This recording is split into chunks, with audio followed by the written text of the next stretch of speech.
Okay, good evening, everybody. Welcome to the second lecture in ECE 560.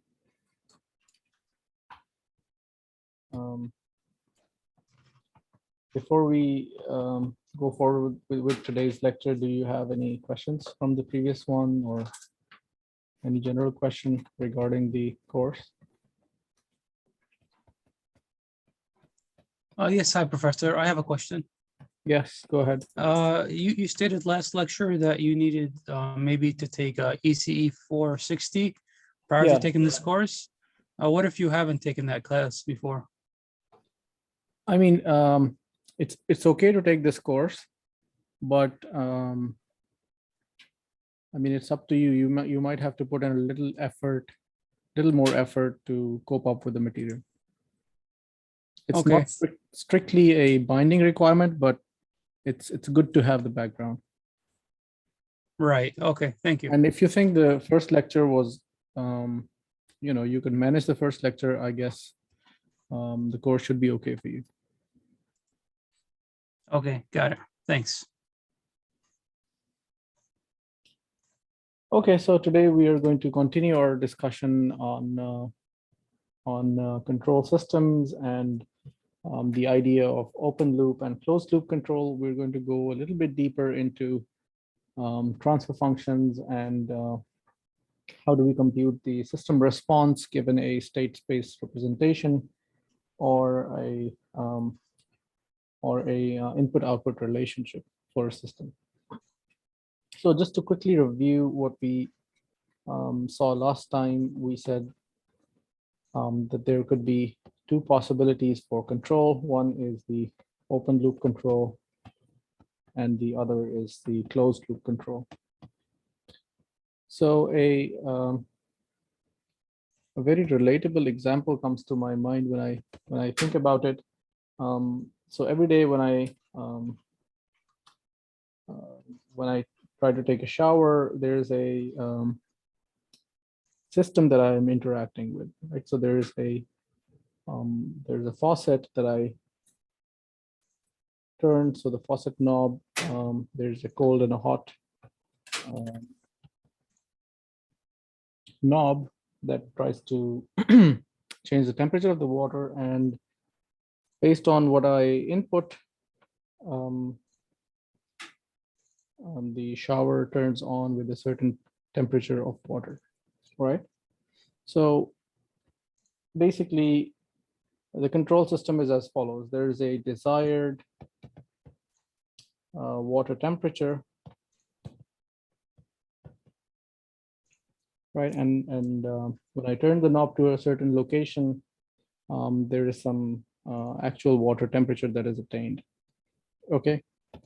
And oftentimes I have to kind of ping pong the control knob in order to achieve the desired temperature, because it's an open loop system. The input translates into an output, and there is no kind of controller or a feedback to correct it if required.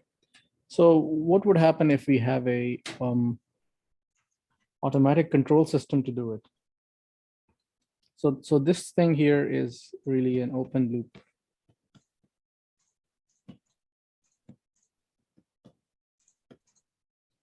Control system, but let's say you take the same example. Imagine we have a digital faucet.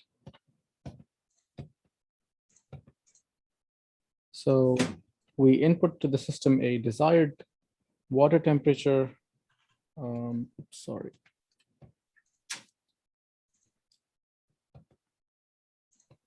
So that could be in the form of a a digital input or a analog temperature input. But that really goes again to the faucet controller. And again, we have a shower, and we do get an actual water temperature. there's one difference. So we measure the output water temperature. So there is a temperature sensor.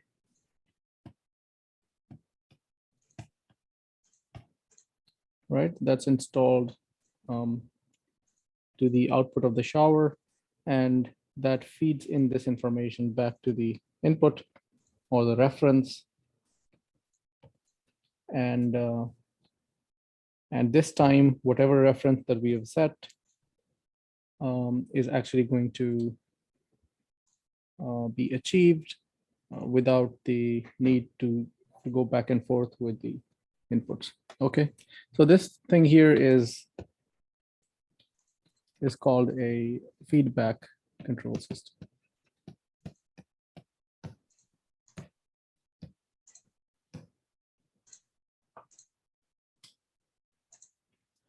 Okay, so in mathematical terms, when we talk about control systems, basically we use the dynamical system of equations to represent it. So in general,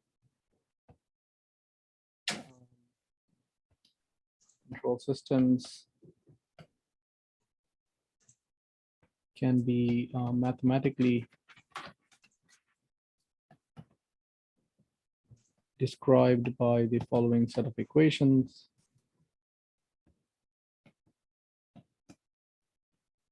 Which are generally in the form of differential equation. Oops. So the following so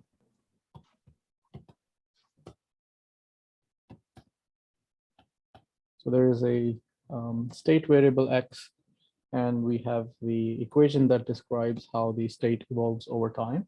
So there's x dot, which is equals to some general function of the state variable x and the input that the external input that we provide. So it's x and u. And from the system dynamics, there's also an output variable that is maybe another function g of the same state x and the input u.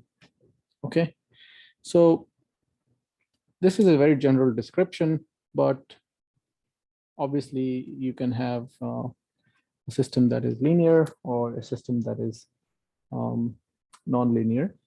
And as we said, those also have different types. So one of the types is called the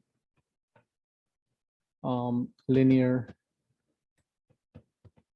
time varying, and the other system is called the linear time invariant. Okay, and let's see what the differences are. The dynamics for time varying system are x dot equals to maybe I could write everything as a function of time here. So x dot of t is actually a matrix A of t. It's a time varying matrix times x of t plus b of t u of t. Okay, so notice that there is a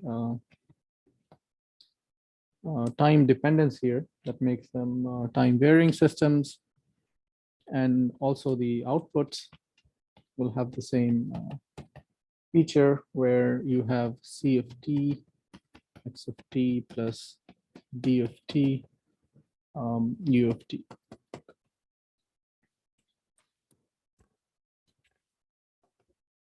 On the other hand, if the system is time invariant, then the matrices A, B, C, D are just constants.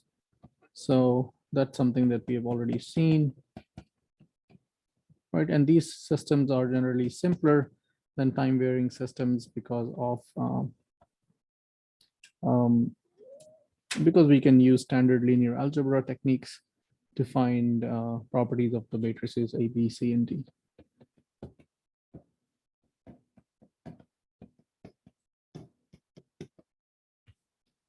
Okay. So another type of system that we haven't seen yet is the discrete time system. So I'll just add it here as a note. So for discrete time systems, and generally when we have digital computers, our systems are most of the time discrete. So even though we have a continuous representation, we can convert it into a discrete time system and then work with it. So the way we write discrete time systems will be the following.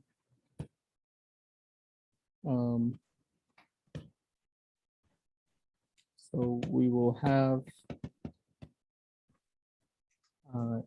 the state equation as xk plus 1, right, equals to x of k plus b u of k, and y of k equals cx of k plus d u of k. Okay, so k is actually a time step, and it's generally in discrete multiples of the sampling time. Right, so k is really a discrete time step depending on the sampling interval.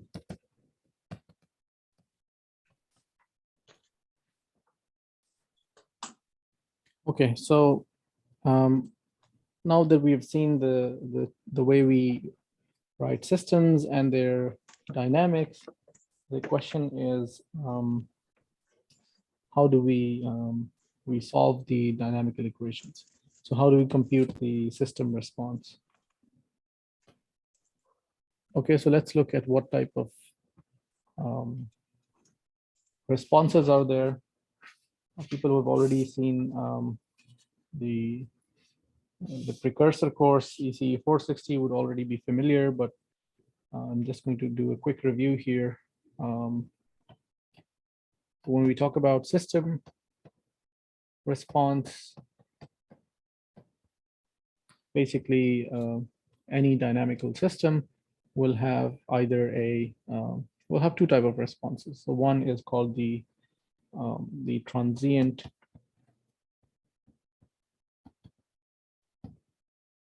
response, and the other is called the steady state response.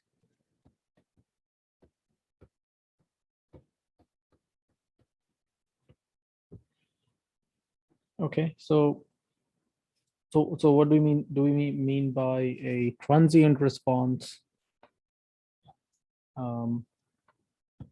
So basically, a transient response will be the system output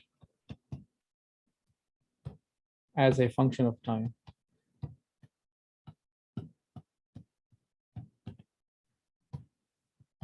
Right, so that means you want to find the output y as a function of time, and that's the transient when the system is in some sort of a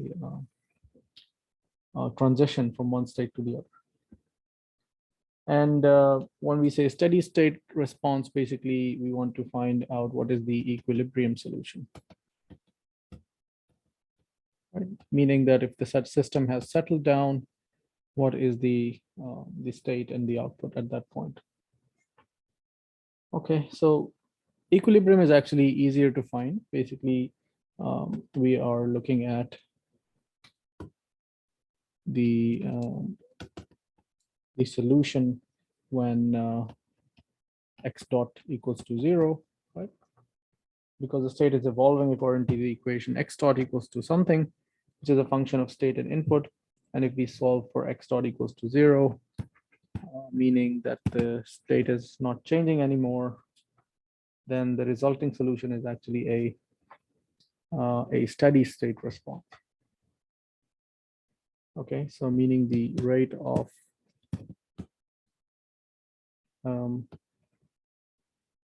change of state is 0, right? So in other words, your f of x and u equals to 0 with some initial state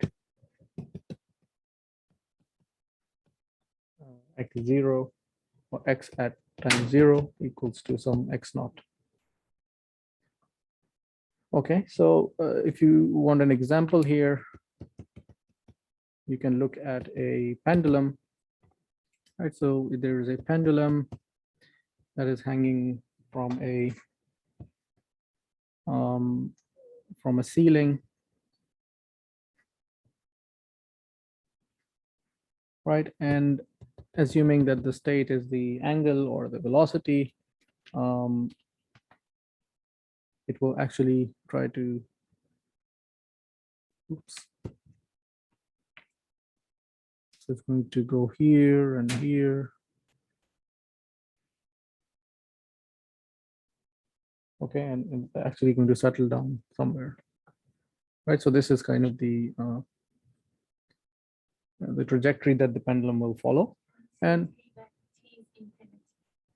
yeah, at infinity time, the pendulum is going to settle down. So that's the steady state solution, right? And while the pendulum is moving, that solution is called the transient response of the system. So here is the steady state. And this thing here is the initial state.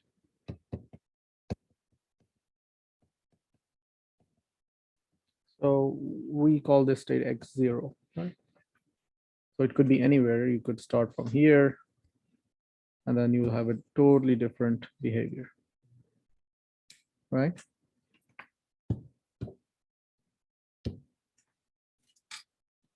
So, so let's look at the steady state or transient, the transient response now. So if you want to find the solution between what happens, so solution for what happens between the initial state and the steady state, you will actually have to solve a differential equation, right?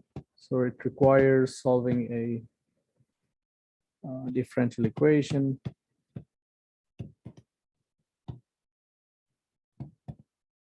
X dot equals to some function of x and u with initial conditions. Again, we'll have some initial conditions x at time 0 equals to x0. Okay, so then we can substitute the result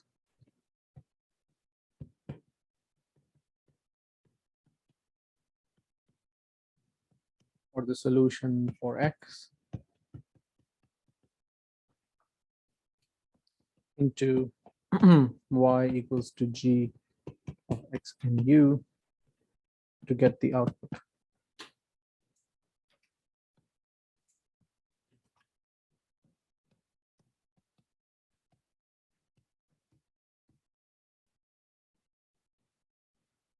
Okay, so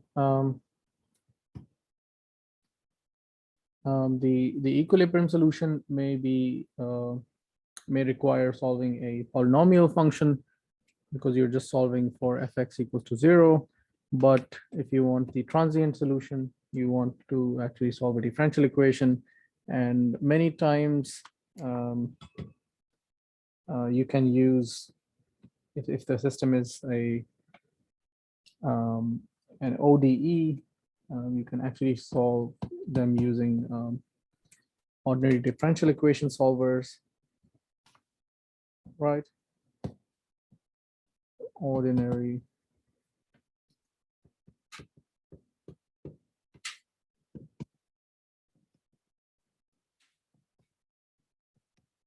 or ODE solvers can be used to solve the system numerically.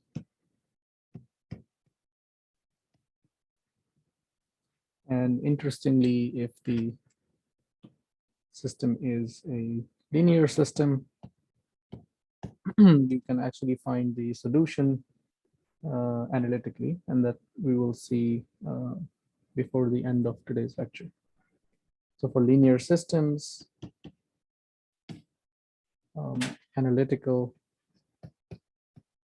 solutions can be obtained.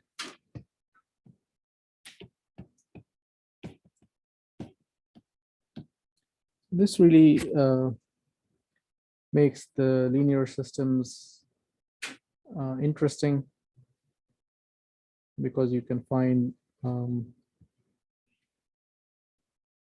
really analytical and computational solutions in the form of equations. Now, I'll spend a few moments just to describe the background information that is required to solve differential equations and linear systems. So let's look at some preliminary background or tools sets that will be useful to marry.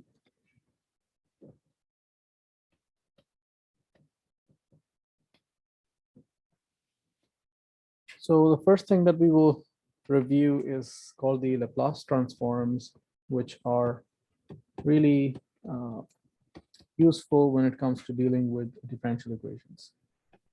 All right, so if you remember your math courses, or maybe the previous course, you will recall that one of the tools that we can use to simplify differential equations is the Laplace transform. So let's see how it is defined. Basically, so the Laplace transform of a real valued function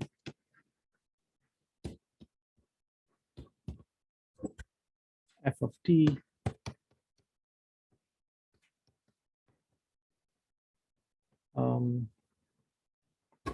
which is defined for time t is bigger than 0, is actually written as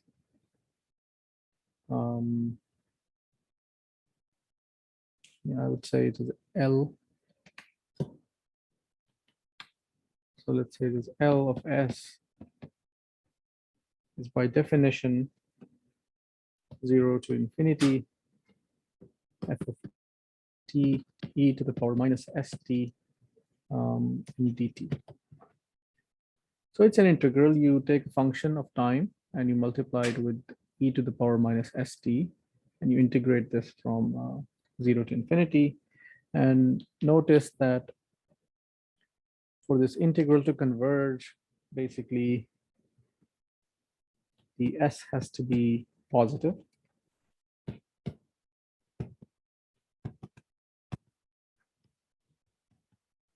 Right, and it is sometimes called the region of convergence.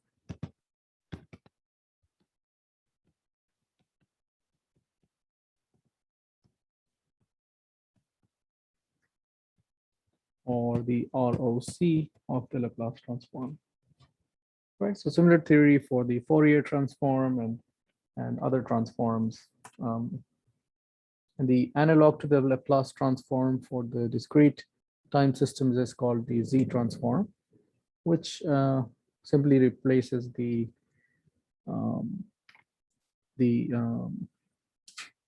integral with the summation, right? So this goes to the Z transform for discrete systems.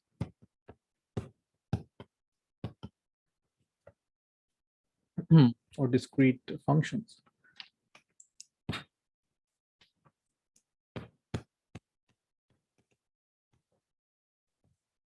Okay, so we'll take a couple of examples here to show you how Laplace transforms are computed. And a lot of the times you have the tables, Laplace transform tables to quickly compute transforms, and there are some properties that make this computations easier. But if you have to do it from the scratch, then you will actually have to go to the integral and compute it directly. So if you were to find the Laplace transform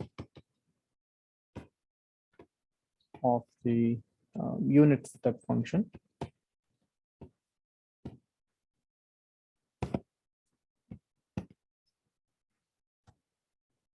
if the signal is given as a unit step function, which is 1 for t positive and is 0 for t negative,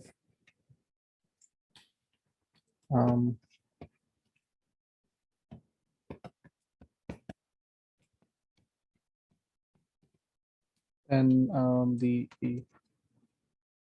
Laplace transform will be, let's change the color here, will be the integral 0 to infinity f of t e to the power minus st dt. So if you substitute the function here, the function is 1 if it is positive, so we will just have 1 e to the power minus st dt, right? And this turns out to be e to the power minus st divided by minus s, and you substitute the limit, and it turns out to be 0 minus 1 over s, and it's just 1 over s. Okay, and note that s is positive, right? That's coming from the region of convergence. It gives you the limits of the Laplace transform. Let's take another couple of examples to do a refresher for people who forgot transforms. So find the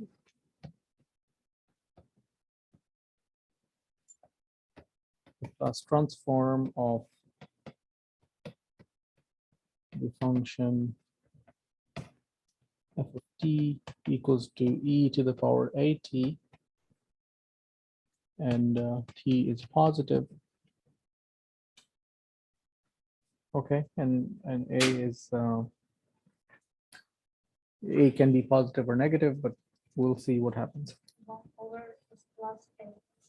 Yes, so you remember it from the table, but here we will just derive it for people. Or let's say the L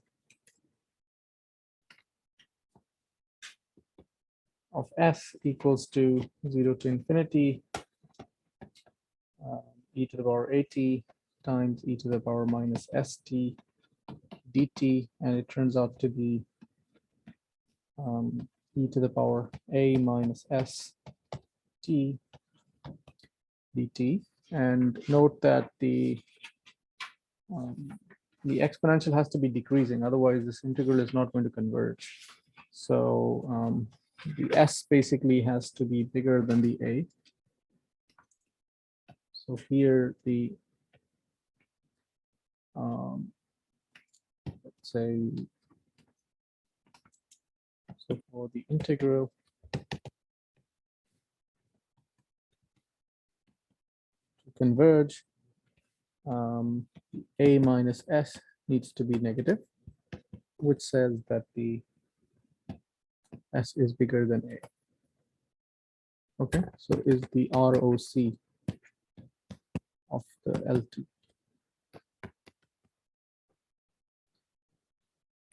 So if we write this, we will say 0 to infinity e to the power minus s minus a t dt, which will be e to the power minus s minus a divided by minus s minus a. And if you put the limits here, 0 to infinity, it will be 0 minus 1 over s minus a. So it's going to be 1 over s minus a, and s is bigger than a, right? Of course, if the a is negative, you can just flip the signs. And also the region of convergence will be different. So the point here was, in general, you can actually, you don't have to compute this by yourself all the time. You can use the tables.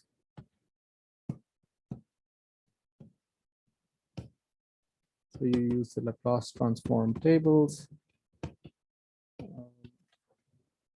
and the properties. So for example, the Laplace transform of cosine of omega t is s over s squared plus omega squared, right? And this is reversible. So if you take the inverse, so maybe I will just write it in a, so Laplace inverse of s over s squared plus omega squared will be cosine of omega t. And similarly, if you add sine of omega t, it will be it will be omega over s squared plus omega squared. And similarly, the inverse Laplace of omega over s squared plus omega squared will be sine of omega t.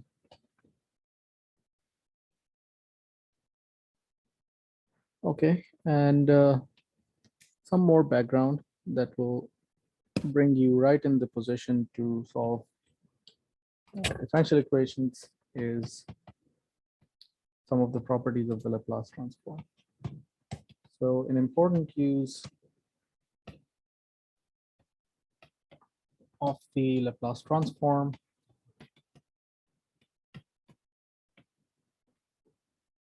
is in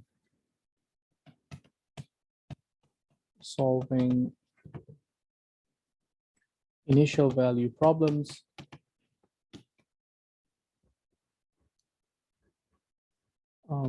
that involve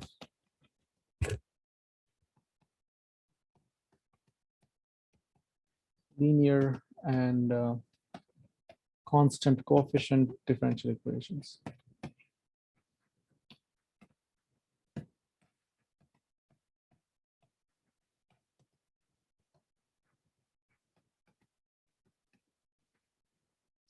Okay, and some properties that will help you will be the following.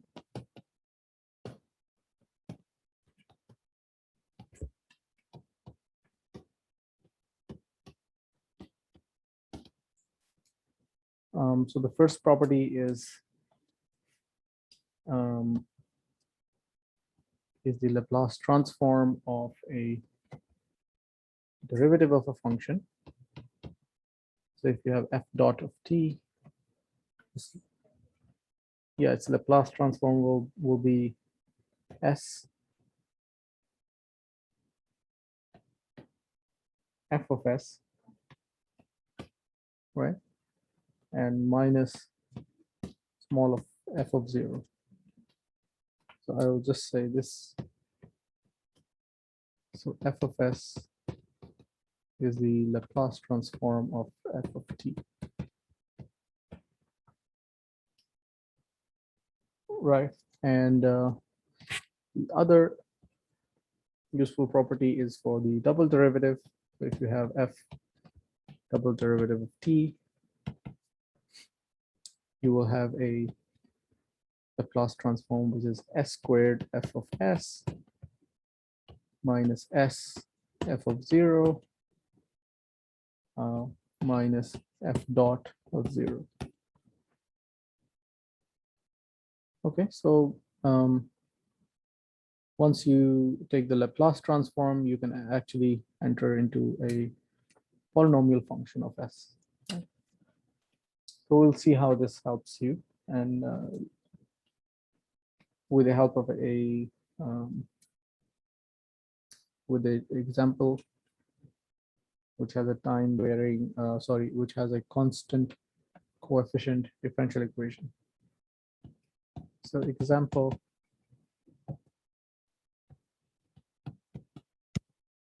of solving a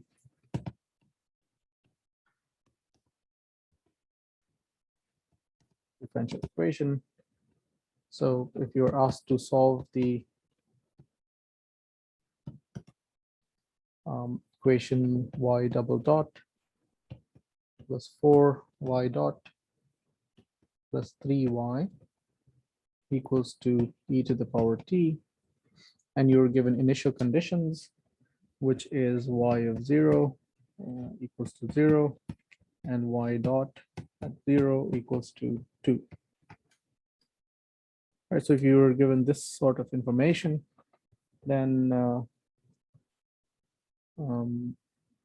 obviously there are several ways to solve the equation, but the Laplace transform way is the following. So you take Laplace transform on both sides, right? That means you will take Laplace transform of y double dot plus 4y dot plus 3y equals to the Laplace transform of e to the power t. And because Laplace transform is a linear operator, it is going to split up, right? So it's going to be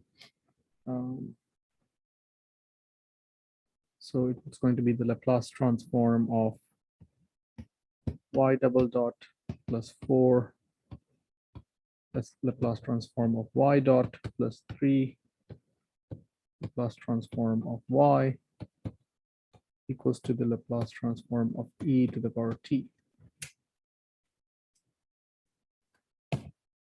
Okay, and using the properties that we just saw, you will have s squared y of s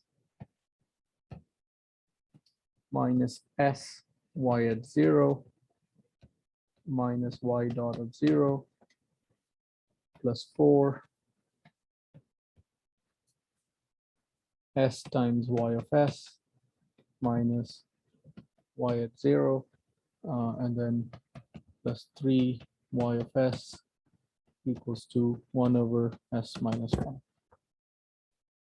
Okay, just taking the Laplace transform of the Over S minus 1 over S plus 1 over S plus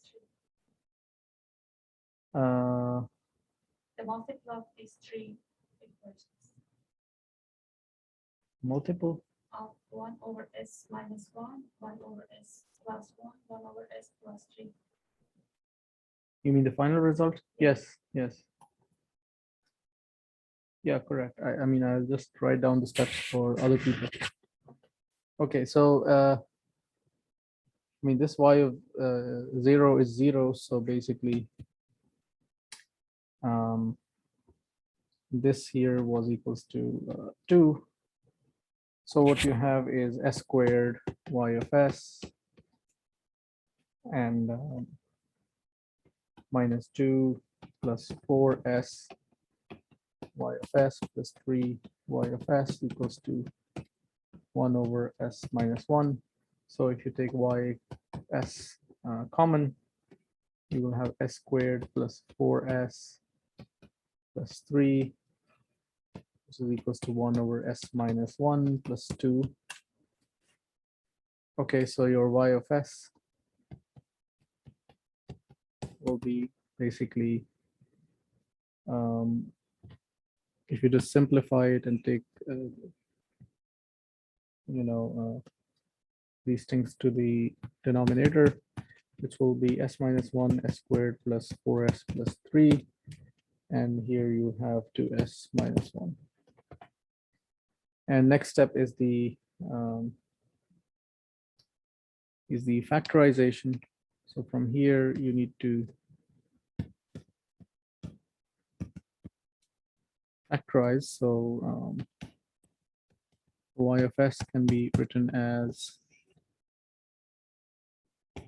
s minus 1, s plus 1, and s plus 3, right? And the next step is to do partial fractions. Again, these are all calculus steps.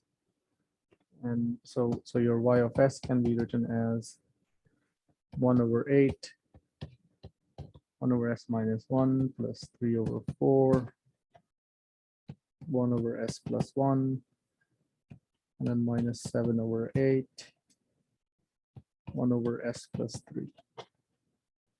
And from here, the final step is to do a inverse Laplace transform.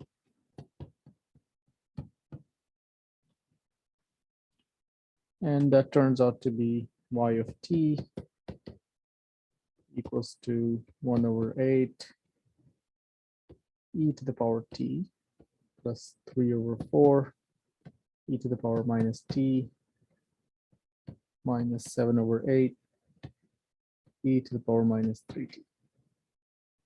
Right, so that's the solution of the differential equation. And remember, this is a transient response. So it's a function of time, and it's telling you how the output y changes as a function of time.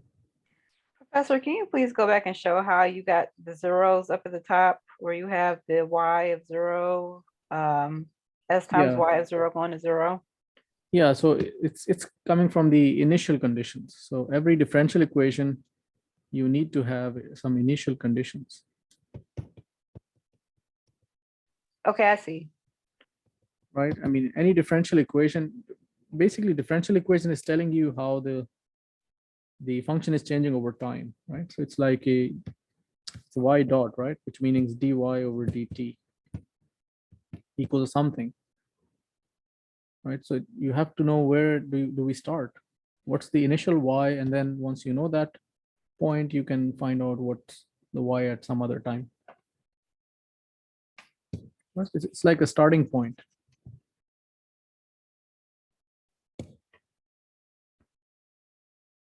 Okay, any other question?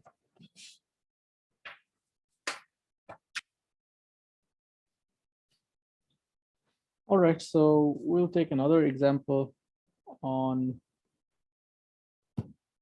using Laplace transform, but this time we will see another idea which you might be familiar with, and that's called the transfer function of systems.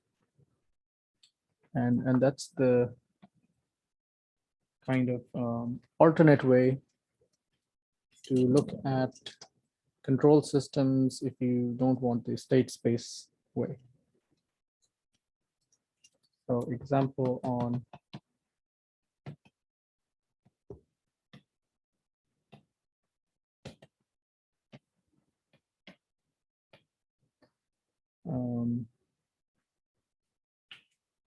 and transfer functions.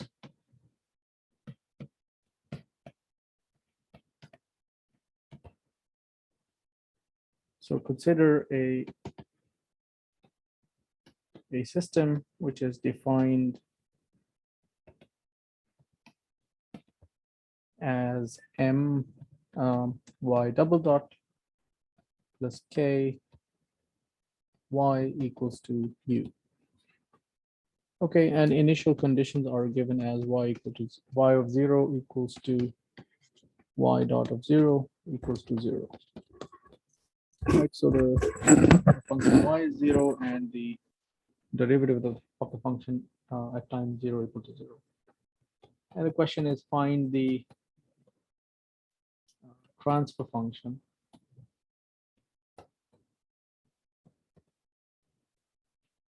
between the input and the output.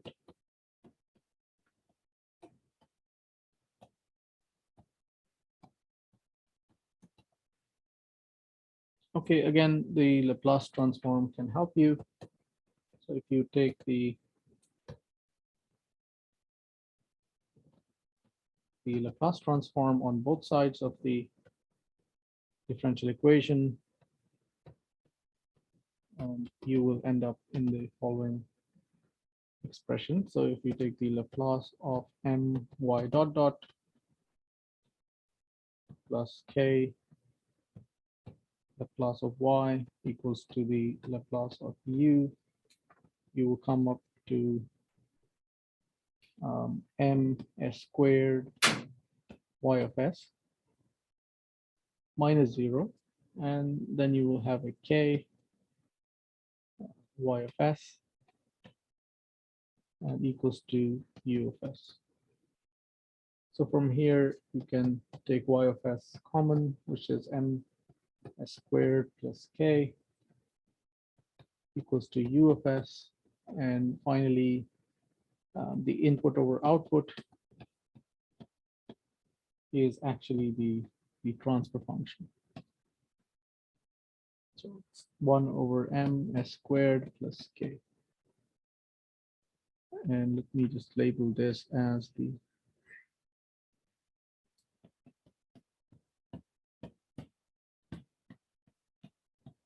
transfer function is a very famous function, and people who use the frequency domain methods are very familiar with this idea of the system. So if you ever hear the name transfer function, it is actually the ratio of the Laplace transforms of the output and the input. So in general, if you have a system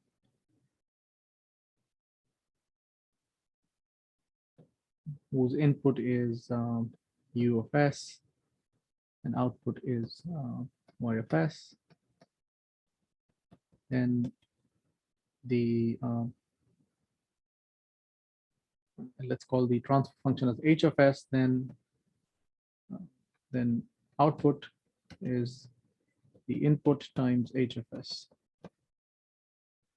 right? And this here is the transfer function.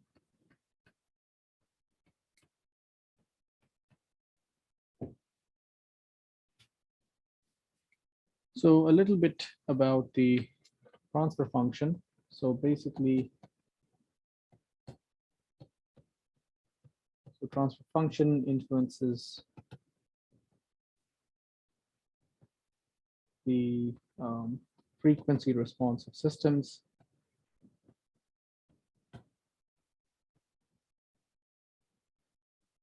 Of the system due to poles and zeros.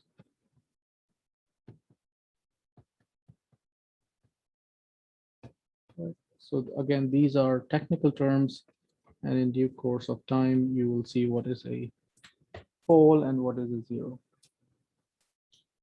Okay, so when we say poles, basically poles are roots of the denominator of the transfer function.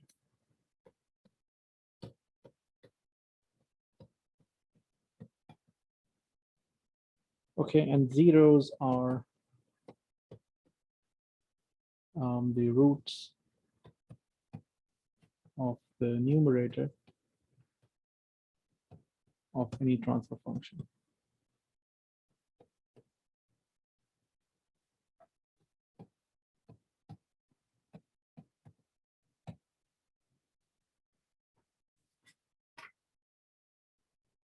Okay, so let's take an example to further clarify it. So example,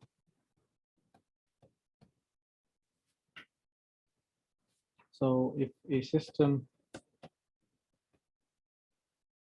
has transfer function hs, which is equals to 1 over s squared times s plus 1, then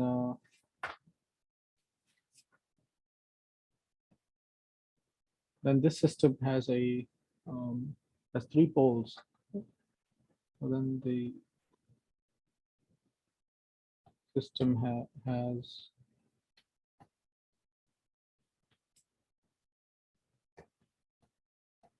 three poles,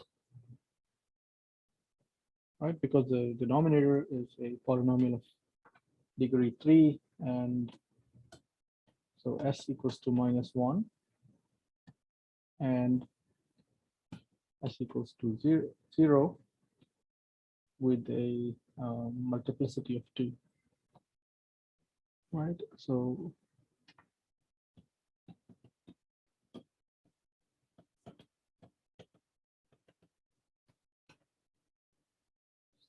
what that means is there's 2 poles at s equals to 0 and 1 pole at s equals to -1. And the reason we say it's a pole is because if you put s equal to 0 or you put s equal to -1, then the transfer function basically blows up to infinity. Oops. Okay, and the reason we call a zero is because if that value of s is plugged into the transfer function becomes 0. So that means whenever you have that frequency in the input, that's going to end up to a 0 at the output. Okay, so we've seen Laplace transform, we've seen the way they can be used to do transfer functions, but now let's look at how they connect with the state space models that we've been talking about. Right, so this course is really about state space models. And Sorry, Professor, quick question. yes, Could you please explain how the system has 3 poles again? I didn't quite understand that. yeah, okay. So by definition, the poles of the system are roots of the transfer function. So the denominator here is s squared times s plus 1. So if you equate this to 0, you will find the roots of this polynomial. So maybe I should write this clearly because some other people may not have asked this.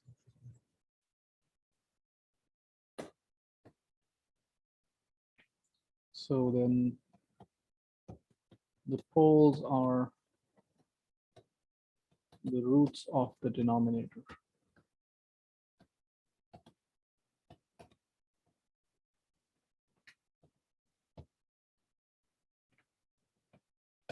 So that means s squared s plus 1 equals to 0, which gives s equals to 0, s equals to 0, s equals to -1, right? So therefore, this system has 3 poles, s, and we can say 1 at s equals to -1 and 2 at s equals to 0. And note that this system does not have any zeros.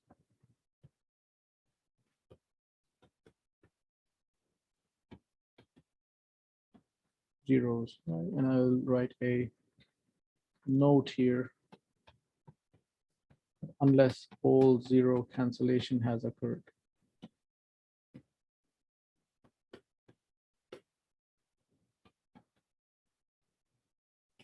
Right. And just by looking at this transfer function, we cannot conclude that this system has a 0 or not, but it looks like it doesn't. And the reason I say this is because if you've canceled something from the numerator and denominator, then that may not be clearly visible from this picture. And we will get back to this point, I guess, next lecture. So we hold off until then. Now the question is, how do we connect the transfer functions with state space models? So we want to live in the world where x dot equals to ax plus bu, and the transfer function is coming from the Laplace domain. So let's try to do a conversion. So state space model for an LTI system, linear time invariant is just x dot equals to ax plus bu, and y equals to cx plus du.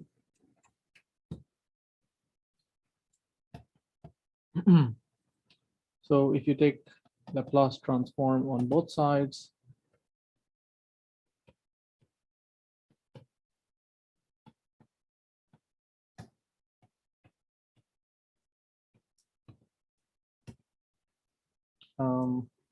what you will get is s x of s, and obviously there's a initial condition, so we assume zero initial condition here, right? Assuming x0 is equal to 0, and generally this is something we can safely assume for feedback control systems, because your input is always close to 0 because you're trying to subtract the reference and the feedback. So the initial state or the x of 0 can be assumed to be 0. If you take Laplace transform, it turns out to be s times x of s, a times capital X of s, and then d u of s. And we need to collect the terms with x. Right, so this goes here. And if you do it, basically you will have to introduce a identity matrix. Right, so you have to Si minus a x of s equals to b u of s. And from here, because these are matrices, right? These are not numbers anymore, or not scalars. So you, if you want to express x, if you want to separate this, what you will do is to have inverse. So x of s is Si minus a inverse b times u of s. Right, and if you want to find the output, then you substitute this. So if you look at the output equation, the ys is c x of s plus d u of s. Okay, so you can substitute the x of s from this previous equation. So y of s will turn out to be c times si minus a inverse b u of s plus d u of s. Okay, so if I collect the u terms, then your y of s equals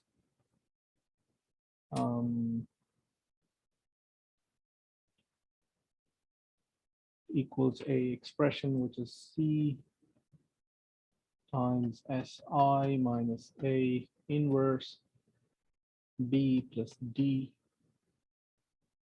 and then you have a u of s here. Right, so this is really the transfer function.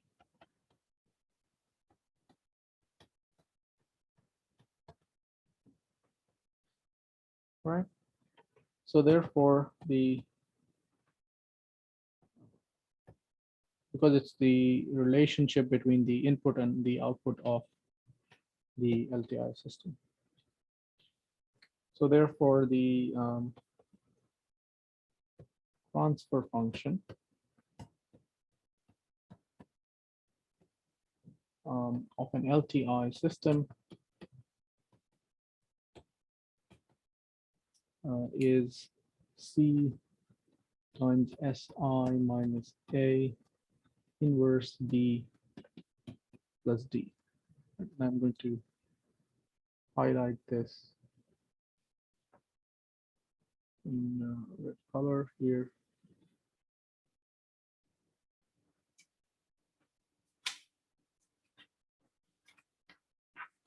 Any questions so far?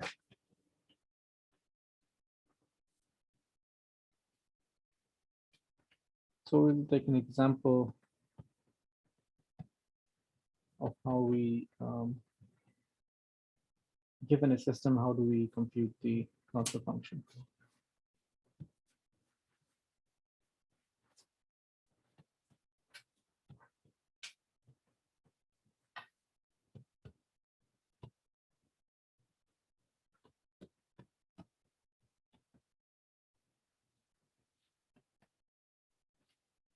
So imagine your LTI system is described by the matrices A, B, C, D, and A is given as 0, 0, 1, 0, minus 1, 1, 0, 0, 1, minus 1. Or the matrix B is written as 0, 0.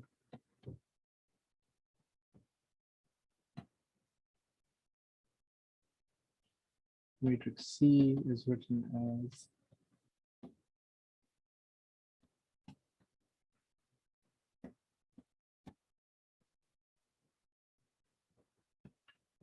So I have a question for everybody here. So if you look at this system, how many inputs does the system have and how many outputs does the system have? I mean, that could be one of your quiz problem. But by just looking at the system matrices, sorry, two inputs. Why do you say that? Because in B we have 2 ones. Mm-hmm. Because of that, it's possible to use and use input, so we have 2 inputs. Yeah, so you have to do BU. So you're saying it is 4 cross 2. So you need to have 2 cross 1, right? To get multiplied. Perfect. Okay, so you have 2 inputs here. And how many outputs do we have?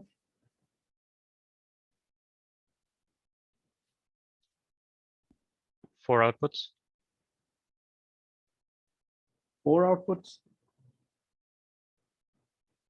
So let me write this clearly. So if you write the state space model, it's going to be x1 dot, x2 dot, x3 dot.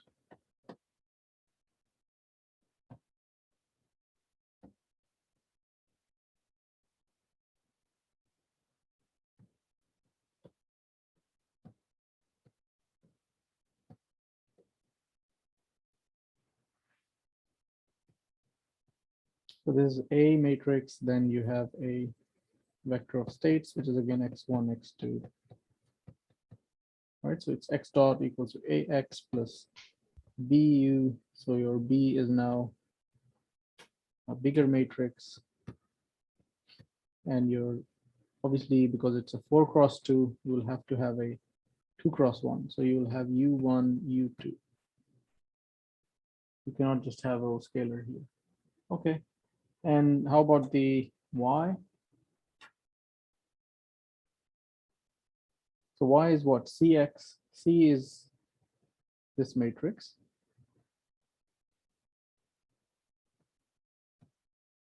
So you have to multiply this with x. X is again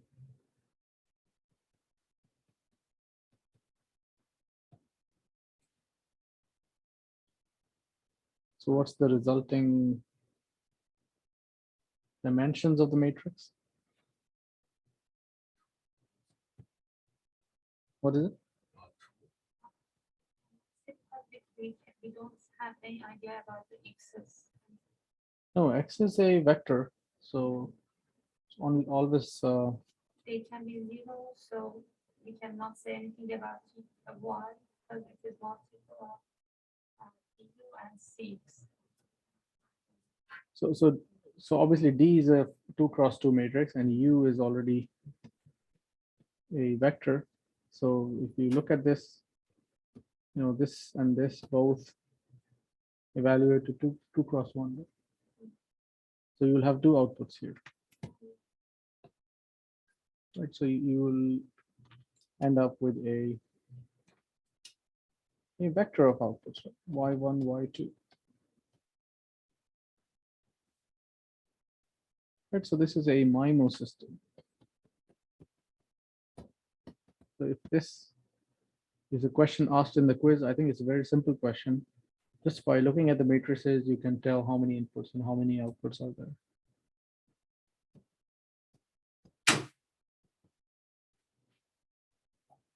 Okay, so now let's look at the transfer function. And transfer function, as you know, has the formula.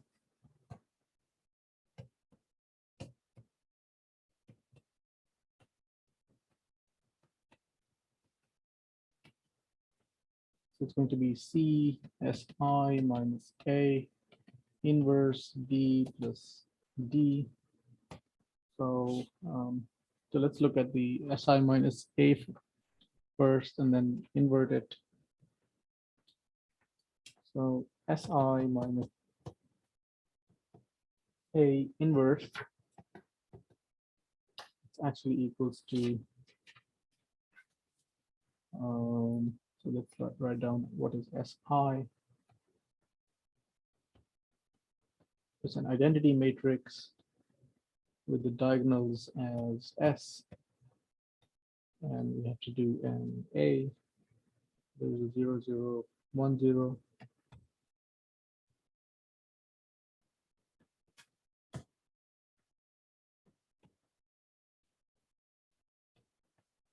And what's the other 1 minus 1? Okay, and we have to kind of invert this. Okay, so it turns out to be S here, 0 and S, and 0 minus 1, 1 minus 1, S, and 0 minus 1, 1, 0, and S, and there's a inverse on top. Okay, and so also this is going to be a refresher for your linear algebra. How do we invert a 4x4 matrix? So how do we do it? Let me just write down the process.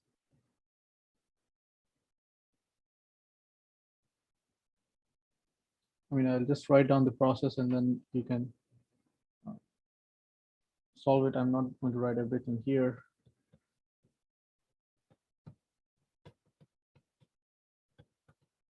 So first you do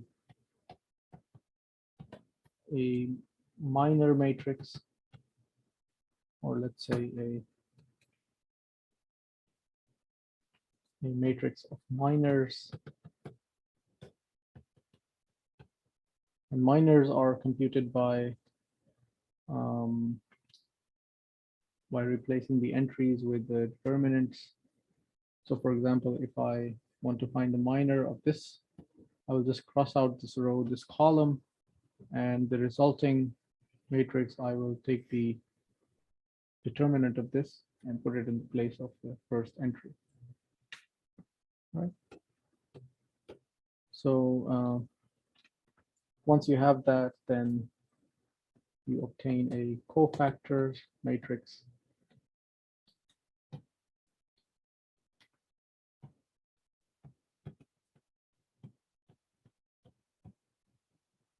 And then we obtain a adjoint matrix. That's just by changing the signs. And finally, you multiply with 1 over determinant.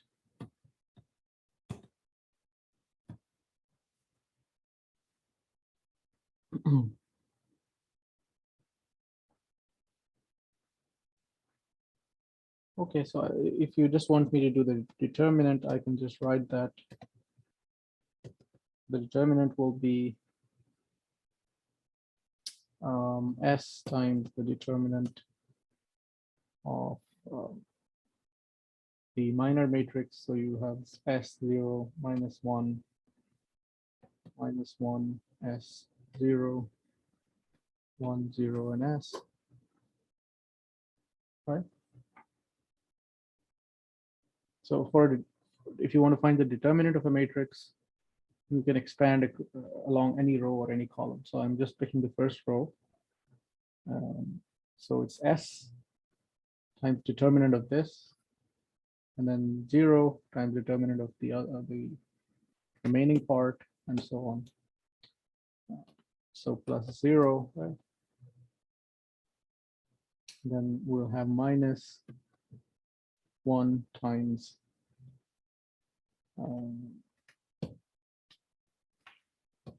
determinant of the minor of that row, that entry.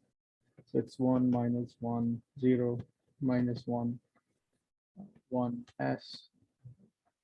So this is going to be S, and determinant of this, again, you can do the same trick, expanding along any row. So it turns out to be S times S squared minus S minus S times S. So we turn out to be S times S cubed plus S minus S squared, which is S to the power 4. Okay, so eventually, I'll just give you the final result.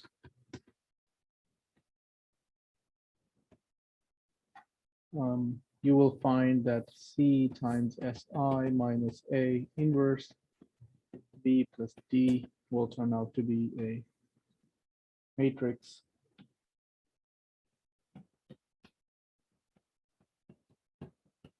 and this is the transfer function. Because this is a MIMO system, your transfer function is also a matrix. It's not a scalar function. So S squared plus 2. We have 1 over S squared plus 2. Then S squared plus 1 over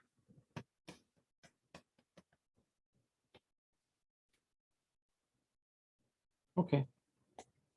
So so that's all for the transfer function.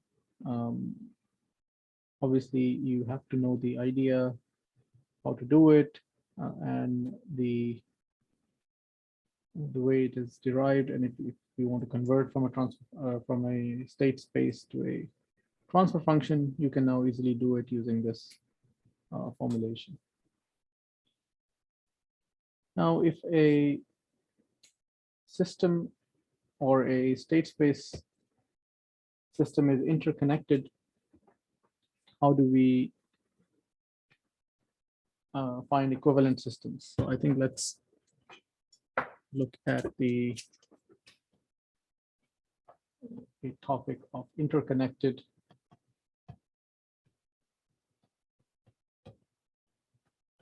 LTI systems, which means really a composition of multiple systems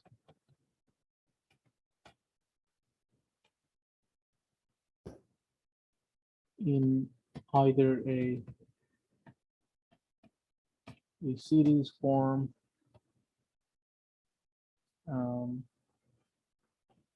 parallel, form feedback or some other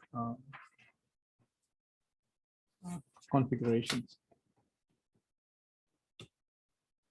So basically you have to interconnect different systems in different ways, and then you can still have a state space representation or the equivalent of that interconnection.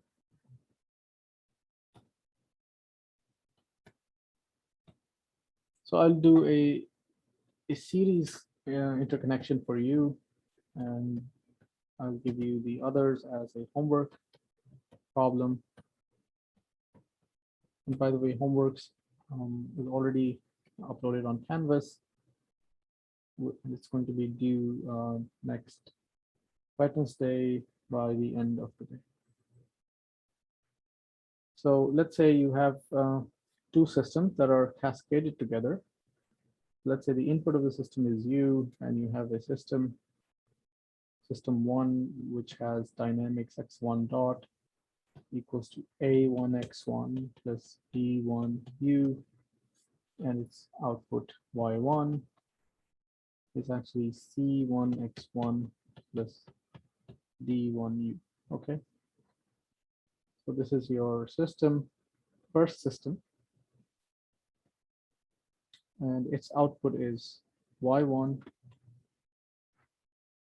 which you feed it as an input to the next system. Right, so the next system is given as x2 dot equals to a2 x2 plus b2 u. So u is not u anymore. It's a y1 now. And your output y, final output is c2 x2 plus d2 y1.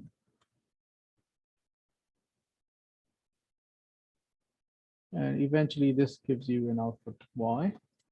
So what you're asked is to find an equivalent.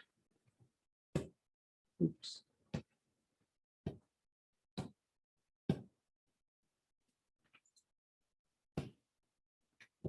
So,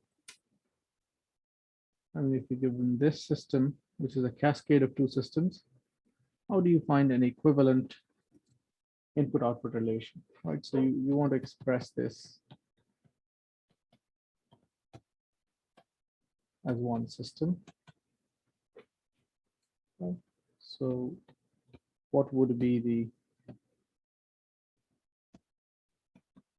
A, B, C, D that describe it?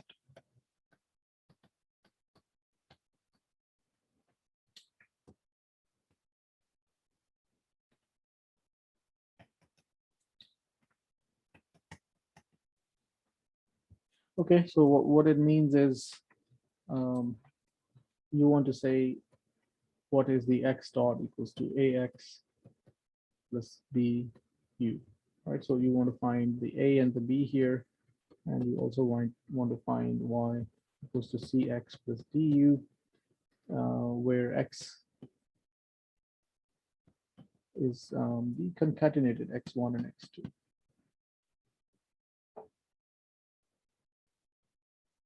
Right. So let's see what is x dot.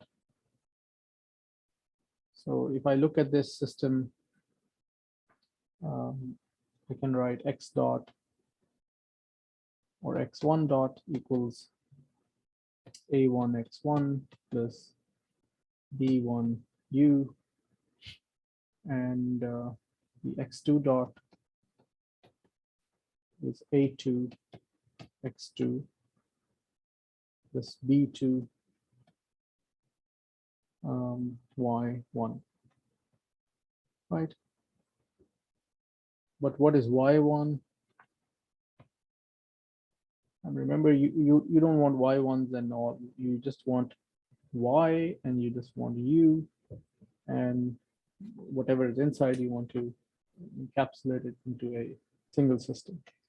So this y1 is c1 x1 plus d1 u, right? So that's good. So you will actually replace this and say, fine, x2 dot is a2 x2 plus b2 c1 x1 plus b2 d1 u. Okay. So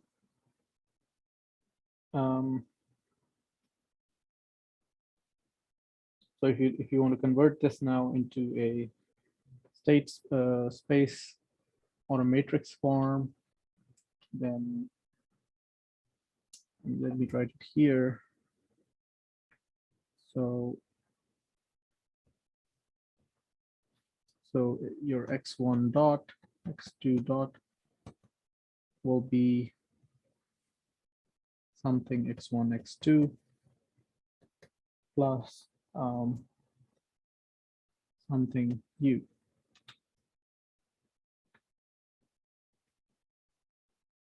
So what are these matrices now? So by looking at this,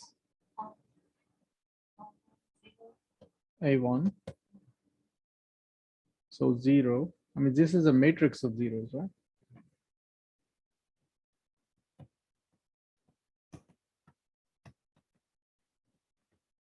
And so you have x1 has b2, c1, and a2 here. And the output, you will have b1 here, and you will have b2, d1 here. Right, so basically this is your equivalent A. This is your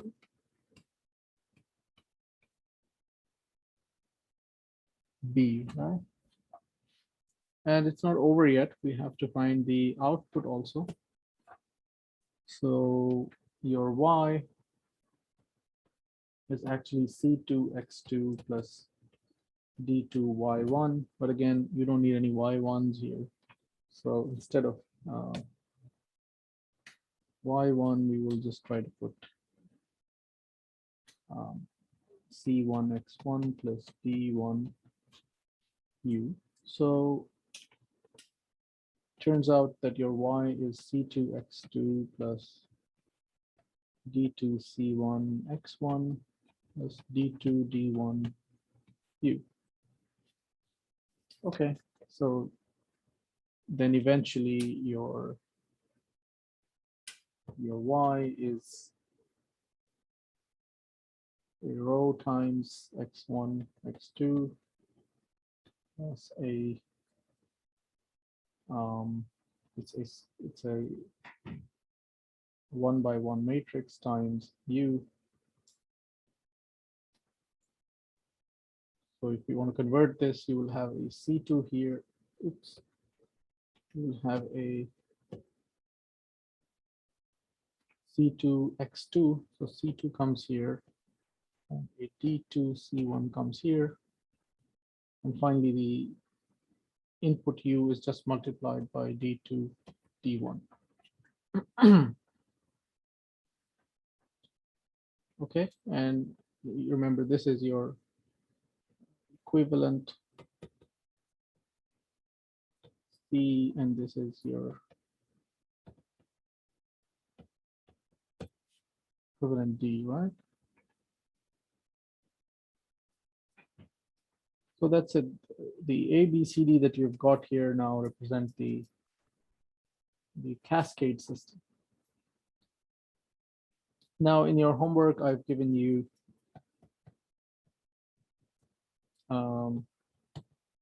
to solve for parallel interconnections and also for a feedback.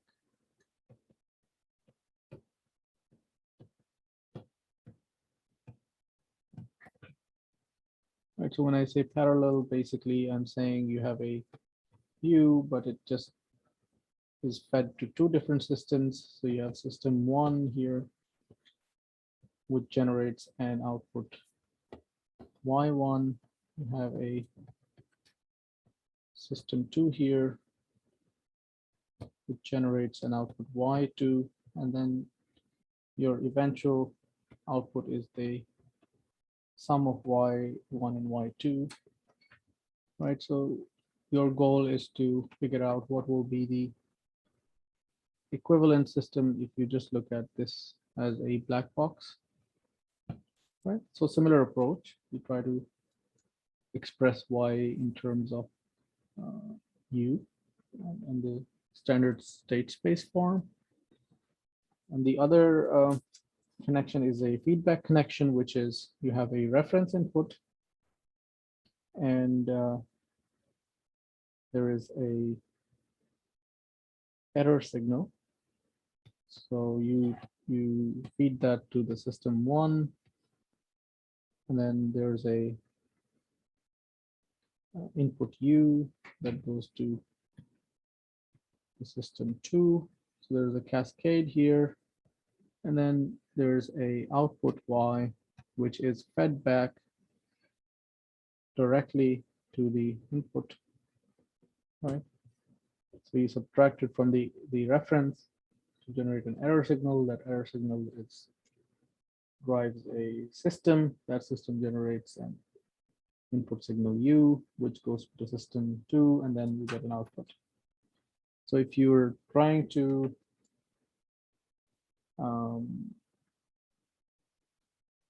kind of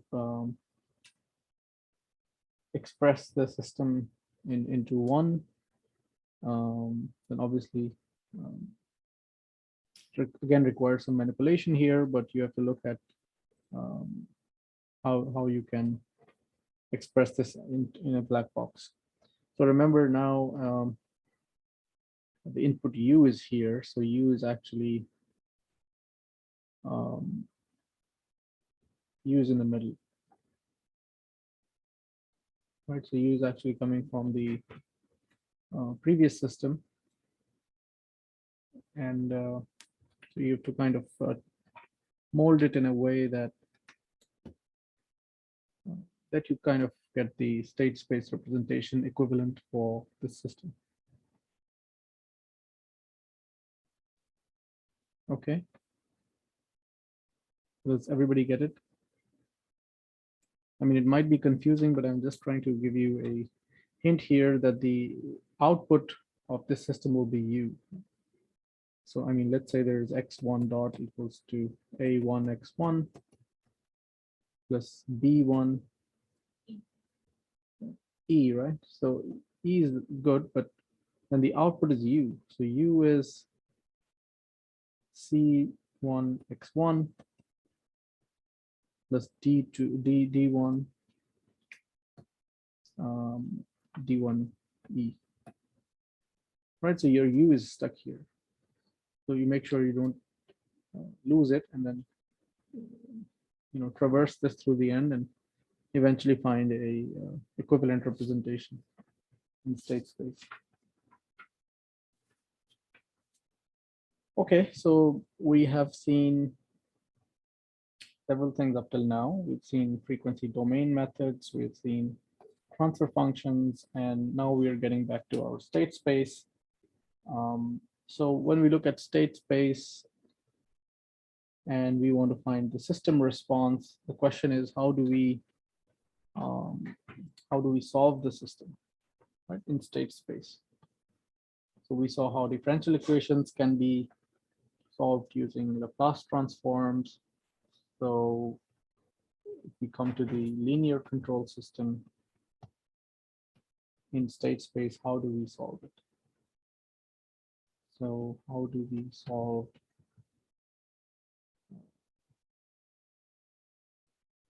a linear system in state space? So meaning if you're given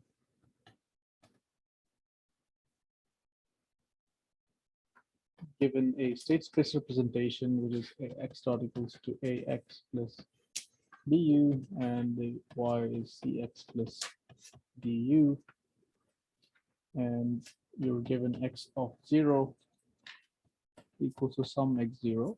Right? So there's some initial state. How to obtain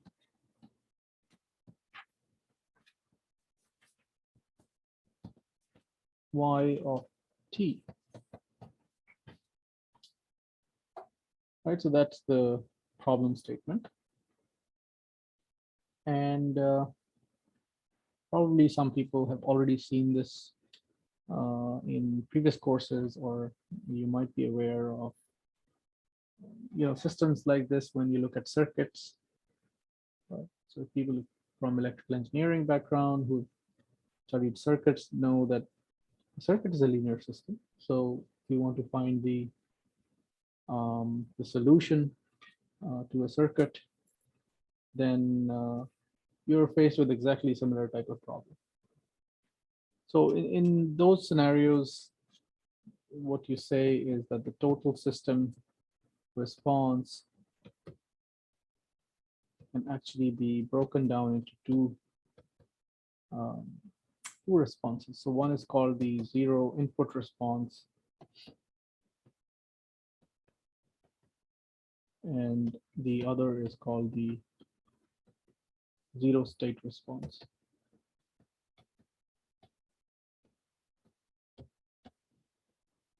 Okay, so because the system is linear, so you can actually use principle of superposition. So you have these two solutions and you add them together to get the final response. And the reason we do it is because there's two type of kind of responses. One is the steady state and the other is the transient. So you solve them separately and then you add them together. So in other words, the effect of the initial state is kept separate, and the effect when there is no input is solved separately. Okay, so let's say let's take a look at the zero input response first.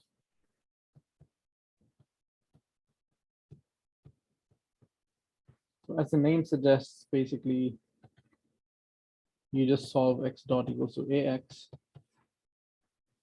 and assume that x of 0 equals to x0.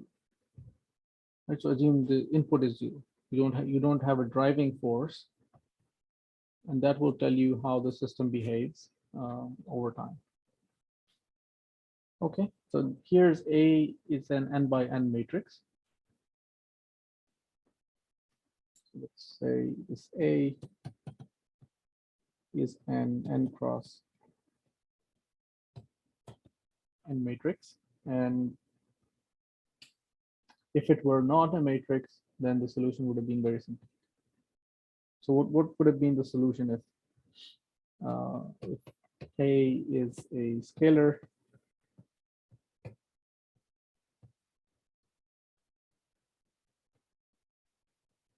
right?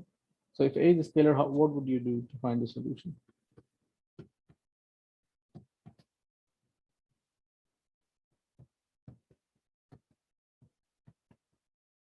I mean, I would assume you will take the Laplace transform and kind of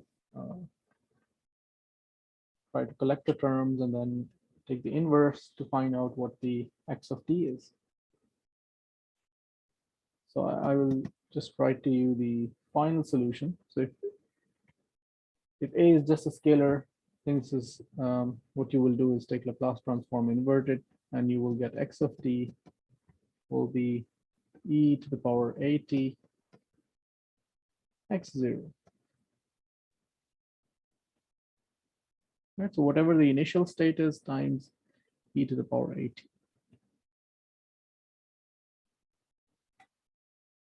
And this is called the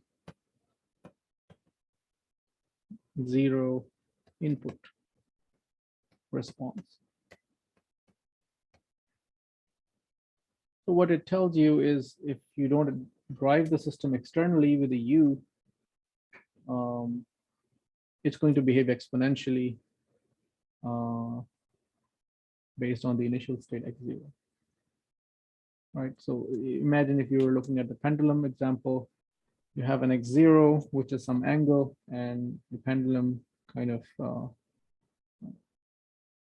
oscillates, and there is this damping factor, and eventually this goes down to 0, right? So it's exponentially decays and you go to 0. And again, pendulum is an example where there is no external force. So you just have a initial state x0, and then you have an exponentially decreasing. And obviously in that case, the A would be negative with time. But interestingly, the A here is not a scalar, it's a matrix. So we have to introduce some more formalism to actually find the 0 state response.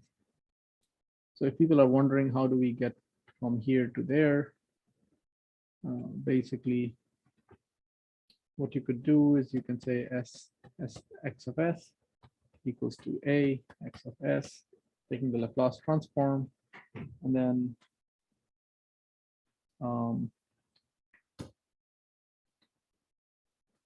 we can just collect the x of s terms, which will be s minus a. Again, remembering a is a scalar. If it was a matrix, you will have si minus a. So eventually your And we should write minus x0. It's xs minus x0. yeah, but okay. So you want to have a initial condition, right? Yeah, so there's x0. And then you will have a times x of s. So if you collect the x, you will have s minus a, and you would left with x0. So x of s is actually x0 over s minus a, right? So basically, if you take the plus inverse, you will have x of t, which is x0 e to the power 8. Okay, so this is simple. Now the problem is A is a matrix. So let's look at what we can do if A is a matrix. And interestingly, the solution is again e to the power 80 x of 0. But now this e to the power 80 is a matrix.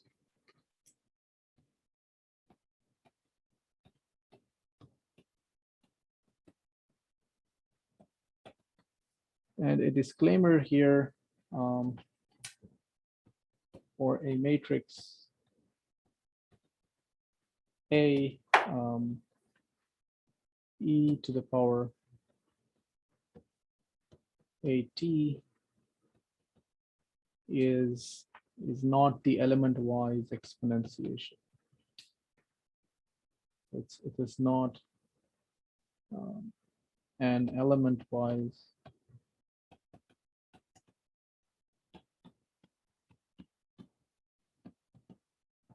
people who are not listening, I'm sure they will make this mistake where you take the exponential of each element in the matrix A and say this is e to the power 80. Okay, I'll emphasize this, really important to understand this.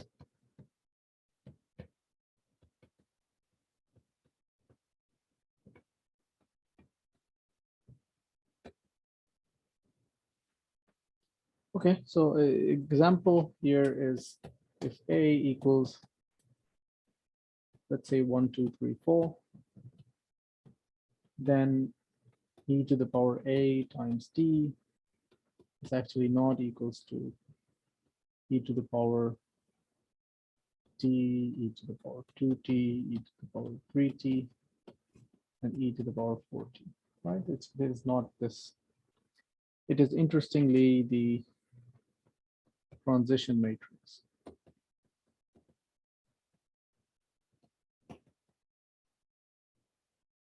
Okay. So e to the power at is actually the transition matrix. And we saw earlier that transition matrix has a formula. So question is how to find the transition matrix e to the power at. So one way is to use the Taylor expansion of the exponential.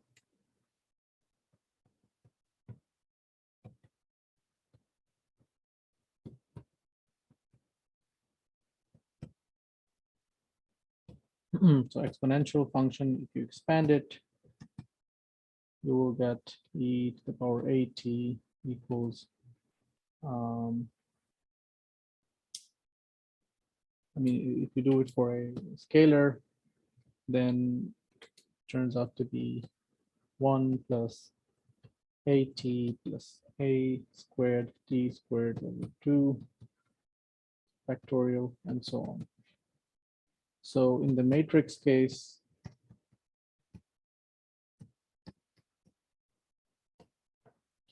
e to the power at equals identity plus a times t plus a squared t squared over 2 plus a cubed t cubed over 3 factorial and so on. Right, and this is if you go and read your book, this expansion also can be referred to as the Cayley-Hamilton theorem.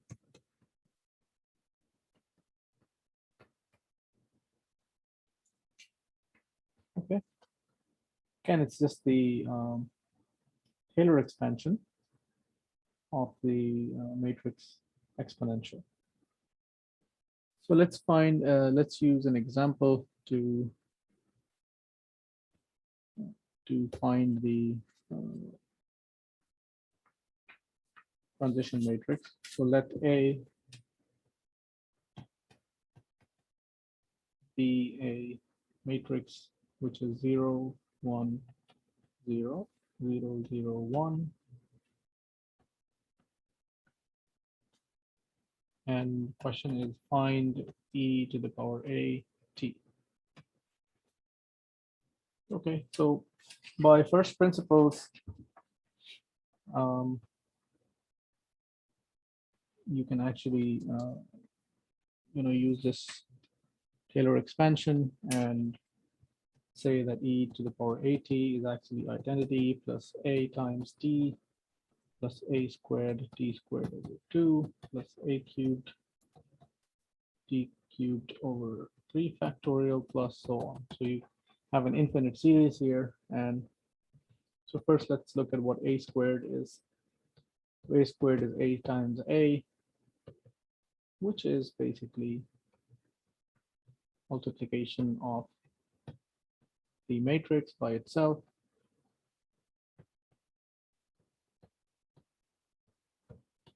And if you multiply these two matrices, what you're going to get is 0 here, 0, 0, 1, and then 3, 0, 0.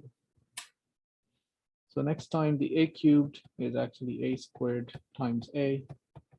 So you just use the previous result and you multiply this with the matrix A. Oops. 0, 1, 0. So it turns out to be all zeros.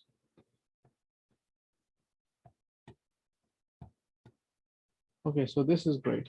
A4 will be a cubed times a. So this will be again a zero matrix. right? And so on. So A5, everything else will be 0.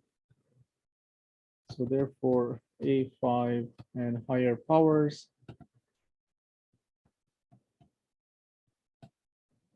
of A are 0. So perfect. Now e to the power at is now identity first. And then you have the matrix A times T. So you will have 0, T, 0, 0, 0, T, 0, 0, 0. And then you will have T squared over 2 times A squared.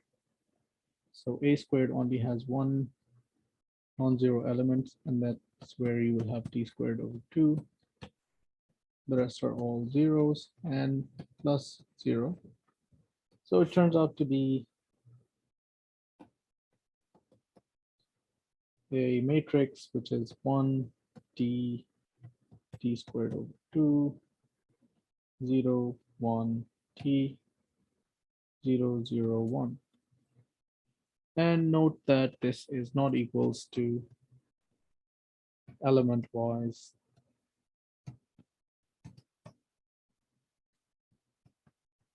exponentiation of the matrix A. Okay, so whenever you have to find e to the power at, there's several ways. One of them is this Taylor expansion. The other is the transfer function approach, which we will see. We will see now after we look at the properties of this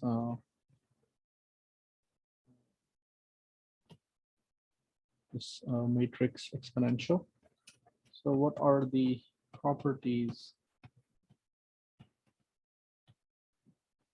of e to the power at? Number one property is e to the power at equals to identity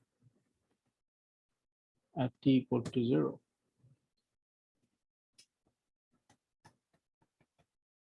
If I give you a matrix, probably you will see it one of the quizzes, and I ask you whether this this matrix is a transition matrix or not. Obviously, if you put t equal to 0 and it doesn't turn out to be identity, it cannot be a transition matrix. Right?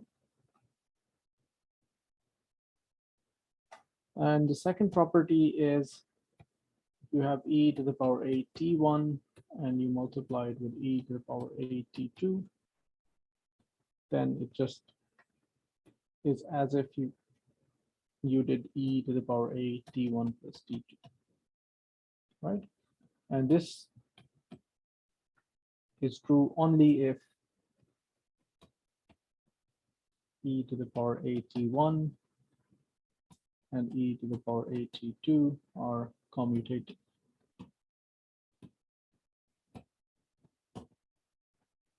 So if you can interchange their orders, then basically you can have associative property in the matrix exponential.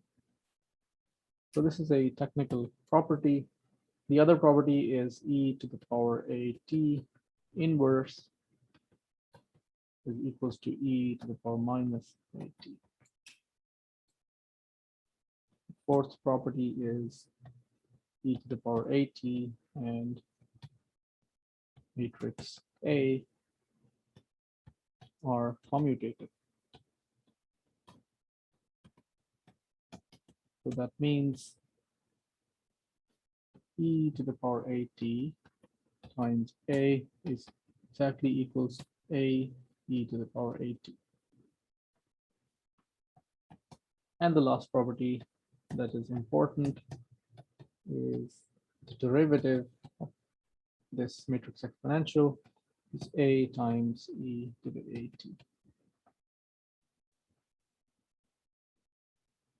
Okay. And Another important fact that is going to be helpful is that the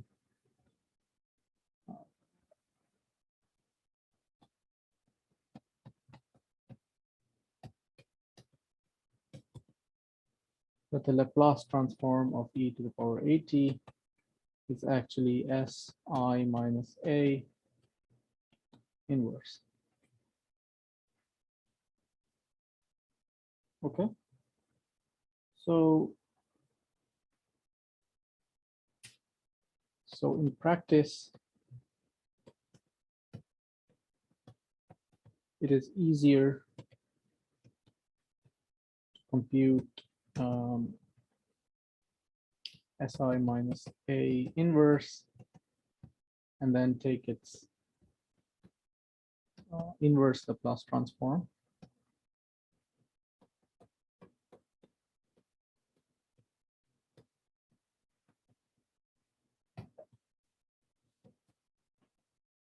To get e to the power at. Okay, so maybe I can say here that e to the power at equals to the inverse Laplace of Si minus A inverse.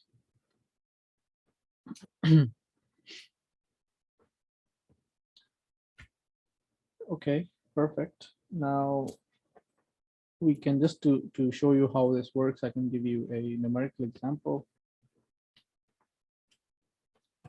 So let's say the matrix A is given as 0, 1, 0, 0, 0, 1, and 0, 0, 0, right? And find e to the power at. So again, you could have taken the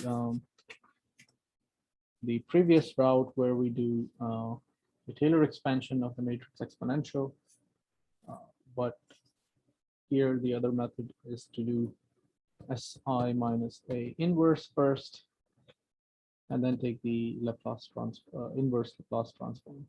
So if I do Si minus A, what I'm going to get is S minus 1, 0, 0, S minus 1, 0, 0, S, and then take the inverse.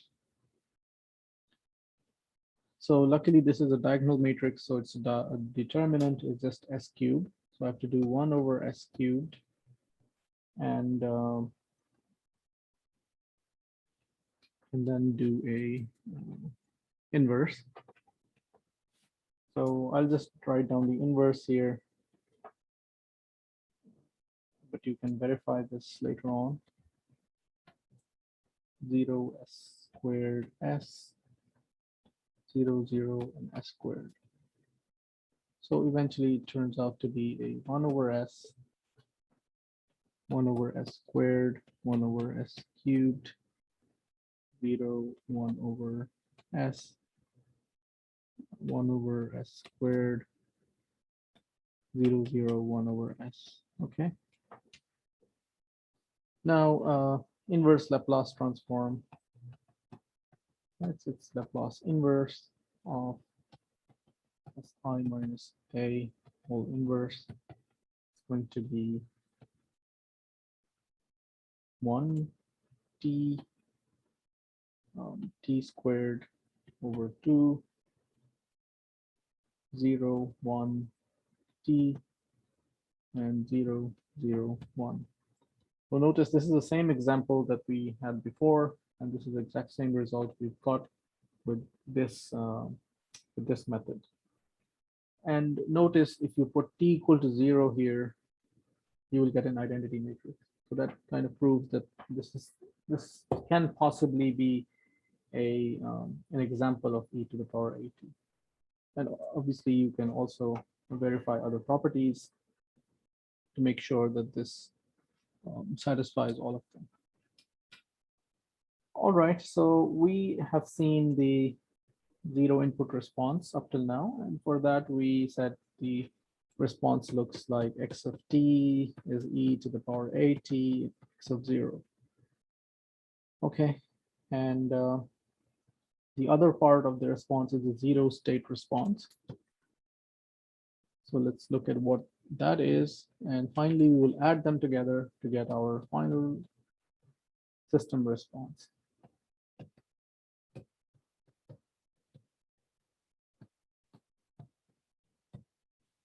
So for the equation x dot equals to ax plus bu, and you have x0 equals to 0, because this is the, so forcefully you have put the initial condition as 0. So you say this is a zero state condition.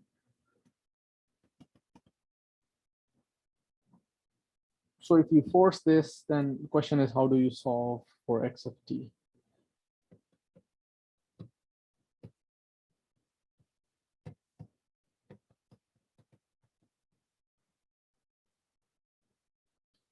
Okay, so let's see if you have this sort of a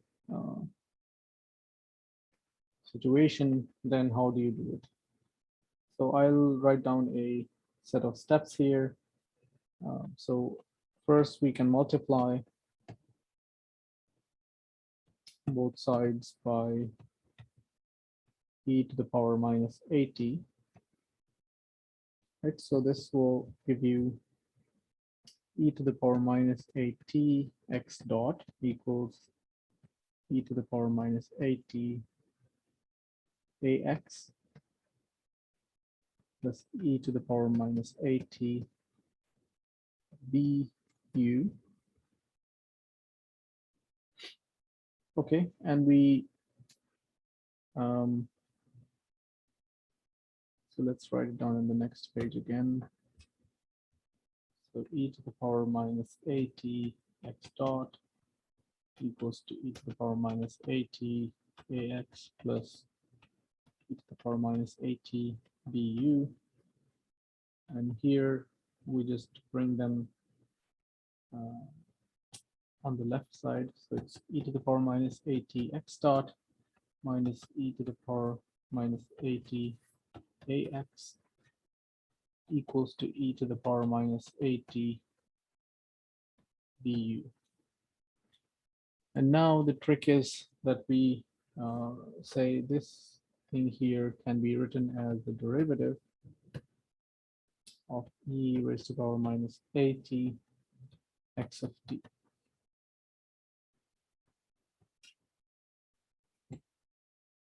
Okay, so if you expand this, you will see, you know, you have the first term, then the derivative x dot, right?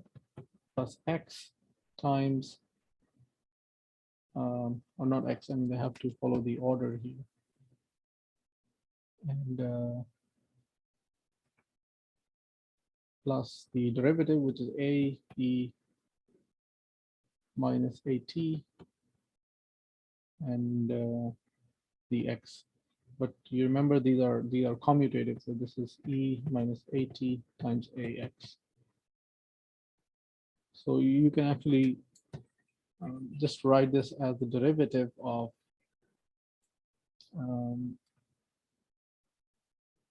e to the power minus at times x of t.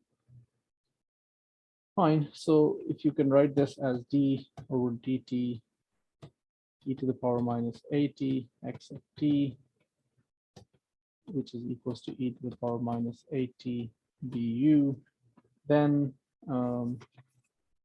what you can do is you integrate both sides.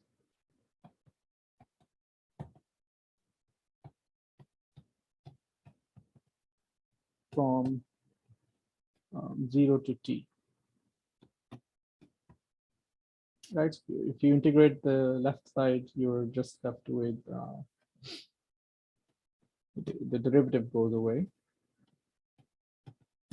So it's going to be the integral 0 to t e to the power minus at du of t actually not t now, because you're integrating, so you introduce a variable, new variable tau here, and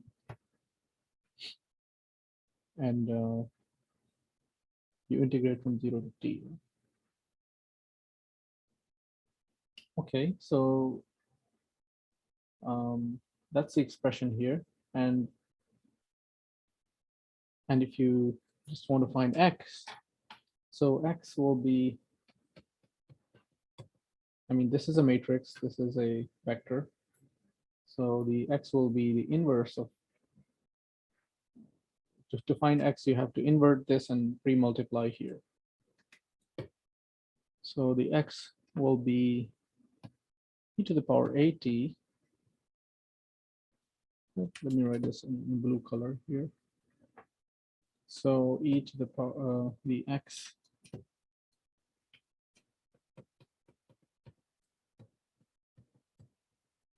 (0 to t) e to the power minus a tau du of tau d tau, which will say this is 0 to t e to the power a t minus tau b u of tau d tau. Okay, so that's the expression for the zero state response. So x of t is the integral 0 to t e to the power a t minus tau b u of tau d tau. Okay, so let me just highlight this. This is the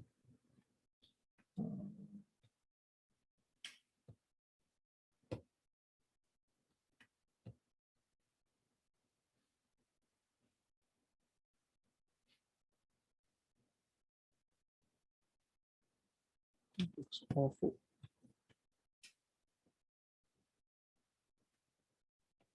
So this is the important result here. And if you substitute this in the equation for y, you will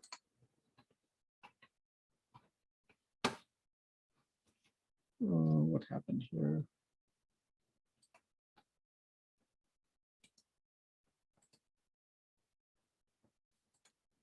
Let me just make this ready.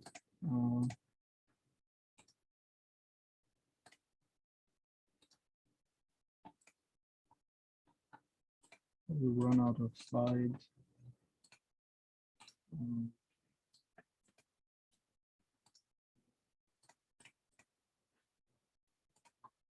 All right, so the other equation is the y that we know is actually c times x of t plus d u of t.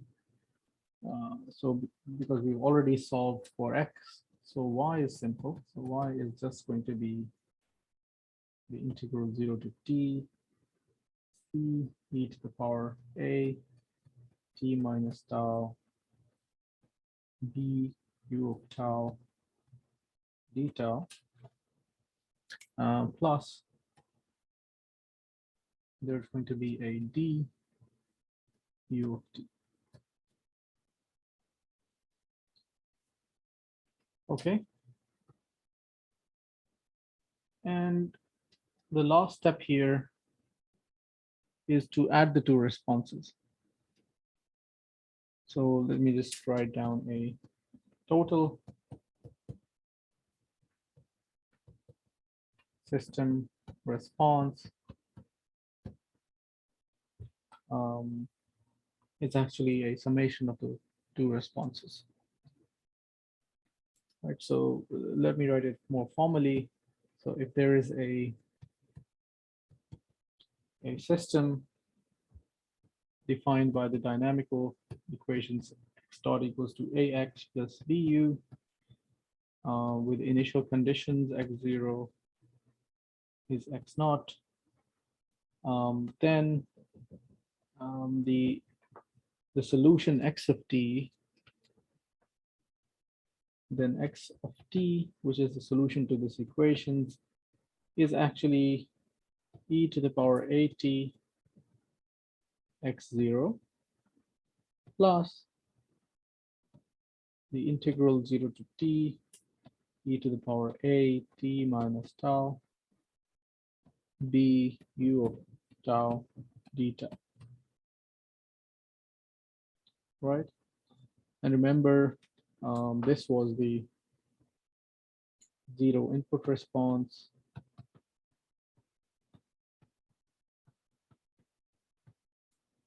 And this is the zero state response.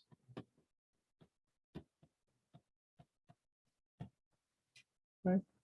So imagine what we are trying to do here is we want to find an equation that describes the state of the system at a certain point in time. So if you look at the simple case of pendulum, it's a very complex system. Imagine the pendulum on its own is moving, and then there's also an external input where you're trying to push it with an input u. Then it becomes hard to describe an equation that defines its position at a certain time. So what you do is you split it up because you know it's a linear system. So any two, so if you zero the input first, you can compute the response, and then you can find a response with the initial state, then you add them together. So it's called the principle of superposition. People who've studied circuits or who've studied linear systems know this from their previous background.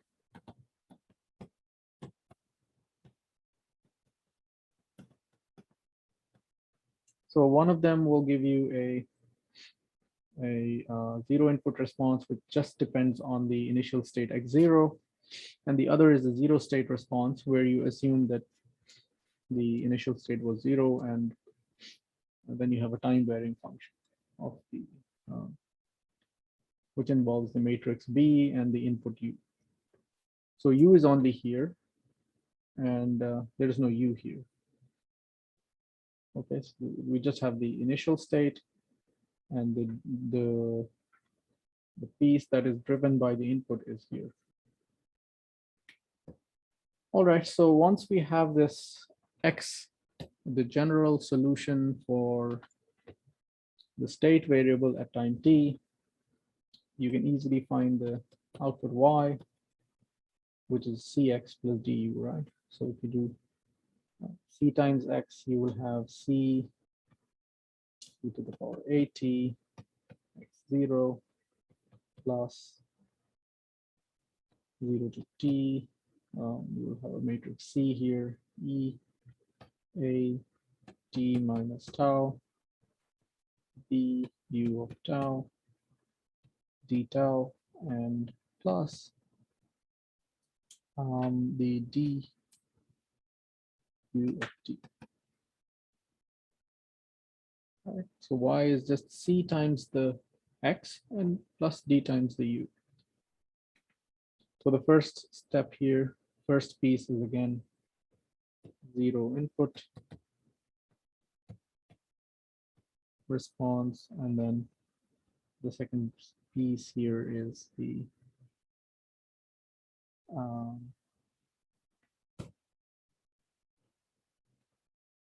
it's I mean, I guess it's already clear. We shouldn't confuse it. Okay, so this is the I think one of the most fundamental results for linear systems. People might have seen this already. They might not have seen this, but if you're in a state space model, I think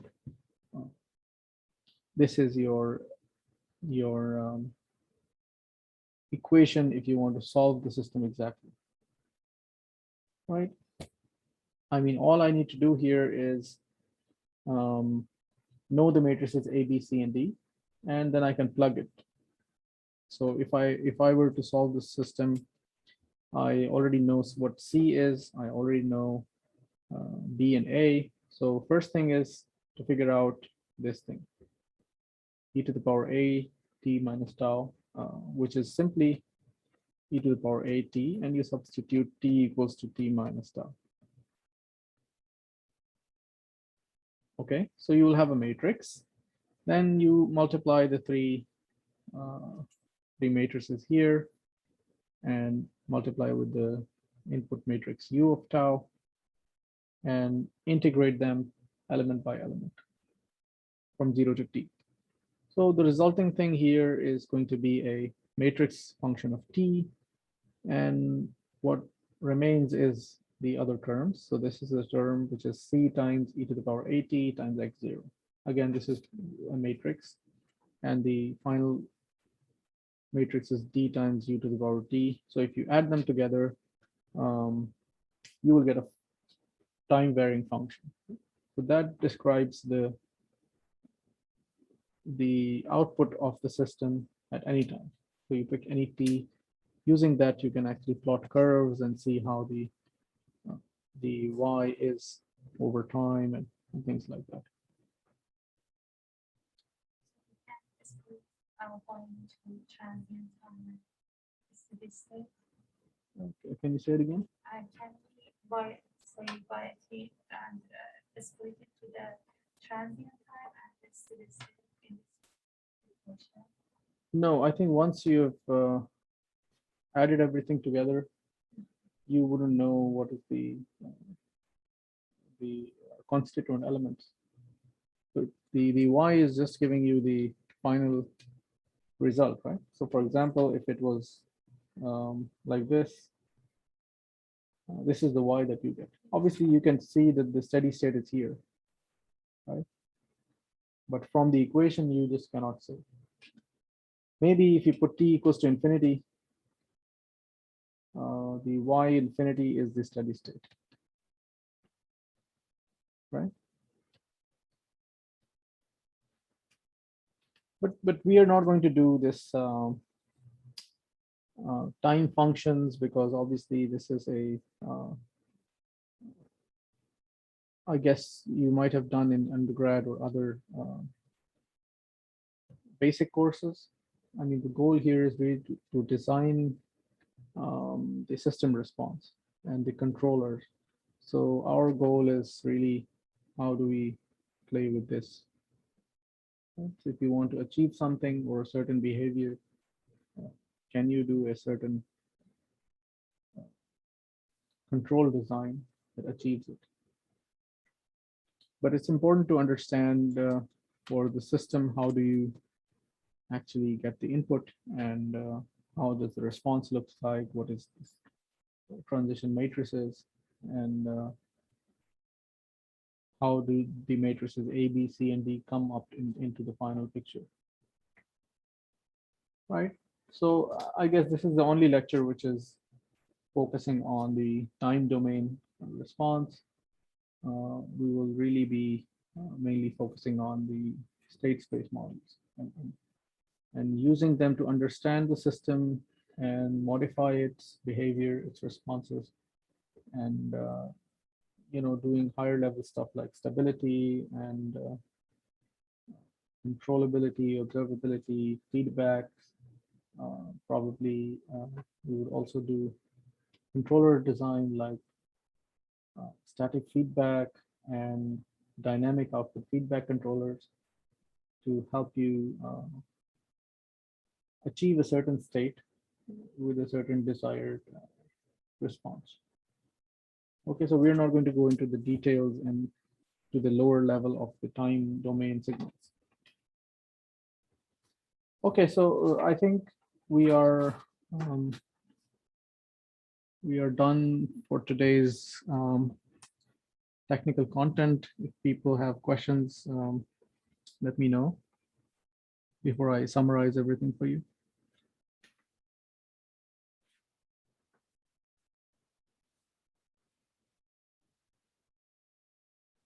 So let me quickly write down the summary of this lecture. So we started off with a description of open loop and closed loop control systems, and we said if you have a open loop system, the solution actually requires a differential equation setup, right? So solving an open loop system, and really the reason I say open loop is because there is a U which is sitting by itself. So the input is under your control. You haven't really used any feedback from the output to the input. So if you look at open loop control systems,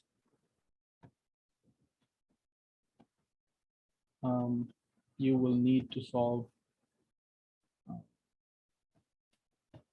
differential equation. And luckily, with a linear differential equation, solution can be obtained in the integral form that we just saw in the previous slide. When it comes to differential equations, I guess Laplace transforms are one of the most useful tools. So it's important to know Laplace transforms and inverse Laplace transforms that can help you find the required ingredients like e to the power 80 and other stuff. So it's useful in dealing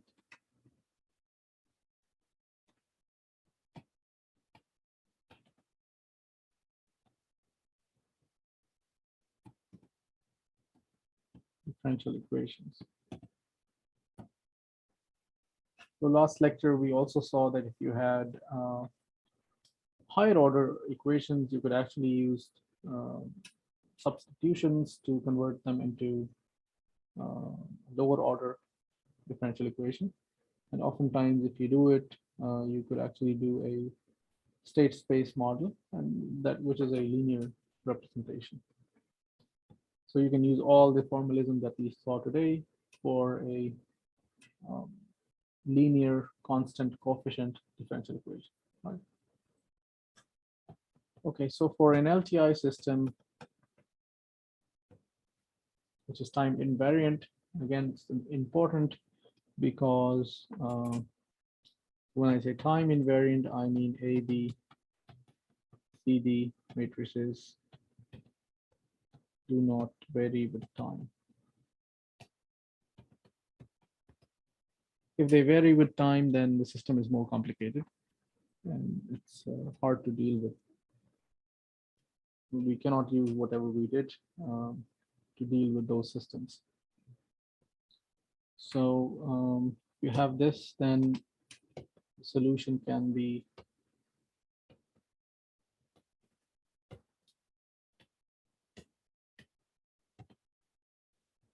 obtained using a combination of zero input response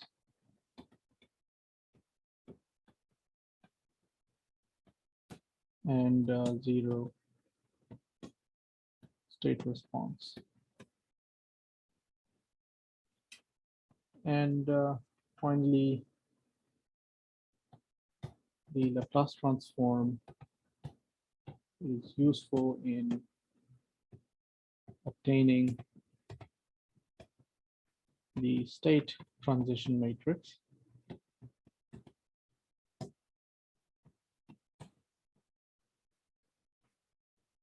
E to the power 80,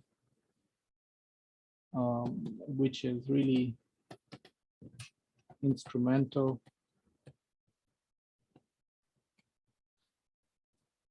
in finding the solution x of t and y of t.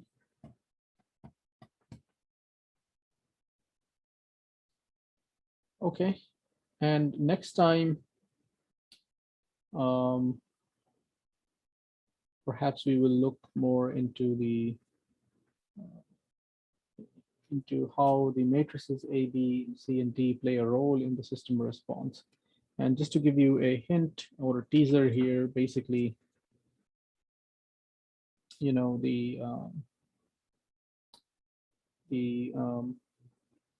because e to the power at has a rho, has a, so this e to the power at appears in the response, right?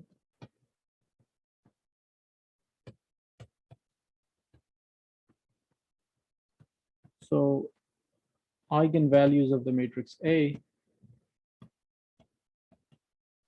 they are extremely critical in how the system behaves.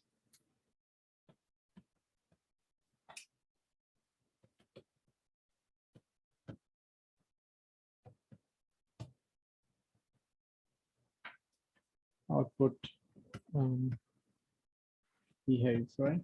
And when I say behaves, basically, let's say if A was a scalar and the exponential function is decaying, so this is e to the power minus t, this is e to the power minus 2t, right? This is e to the power minus half t. So obviously the way it decays is controlled by the exponent or the eigenvalue of the matrix A. And we will see in the next lectures how we can actually, using feedback, we can actually control the eigenvalues and modify the system behavior. Okay, so that's the that's all for today's lecture. And before we disperse, let me just do the announcements. So this week we will have the first homework, which is already uploaded on Canvas. So homework 1 is due on next week. Okay. Well, I mean, it's January 26th. So you can look at the homework. I believe we've seen everything that is needed to do the homework in our first 2 lectures. And there's also a small MATLAB exercise that's going to orient you with how to do control systems in MATLAB. So it's a self-guided stuff. So you don't have to read anything to do the problem on MATLAB. It's just a tutorial. So you just follow the steps and you will be able to understand how we can use MATLAB to do state space based models. And the other thing is the course projects. So the project abstracts and team will be due on February 3rd by the end of the day. Right, so I will create a Canvas link for people to upload a 1-page description of what they want to do and who is in the team members. And hopefully after that, we will have a mid-project review and then the final project report. So start thinking about what you want to do. If you want help, then I can also suggest something to you, but try to be quick on this because you're already reaching there fast. Okay, any questions before we end our lecture?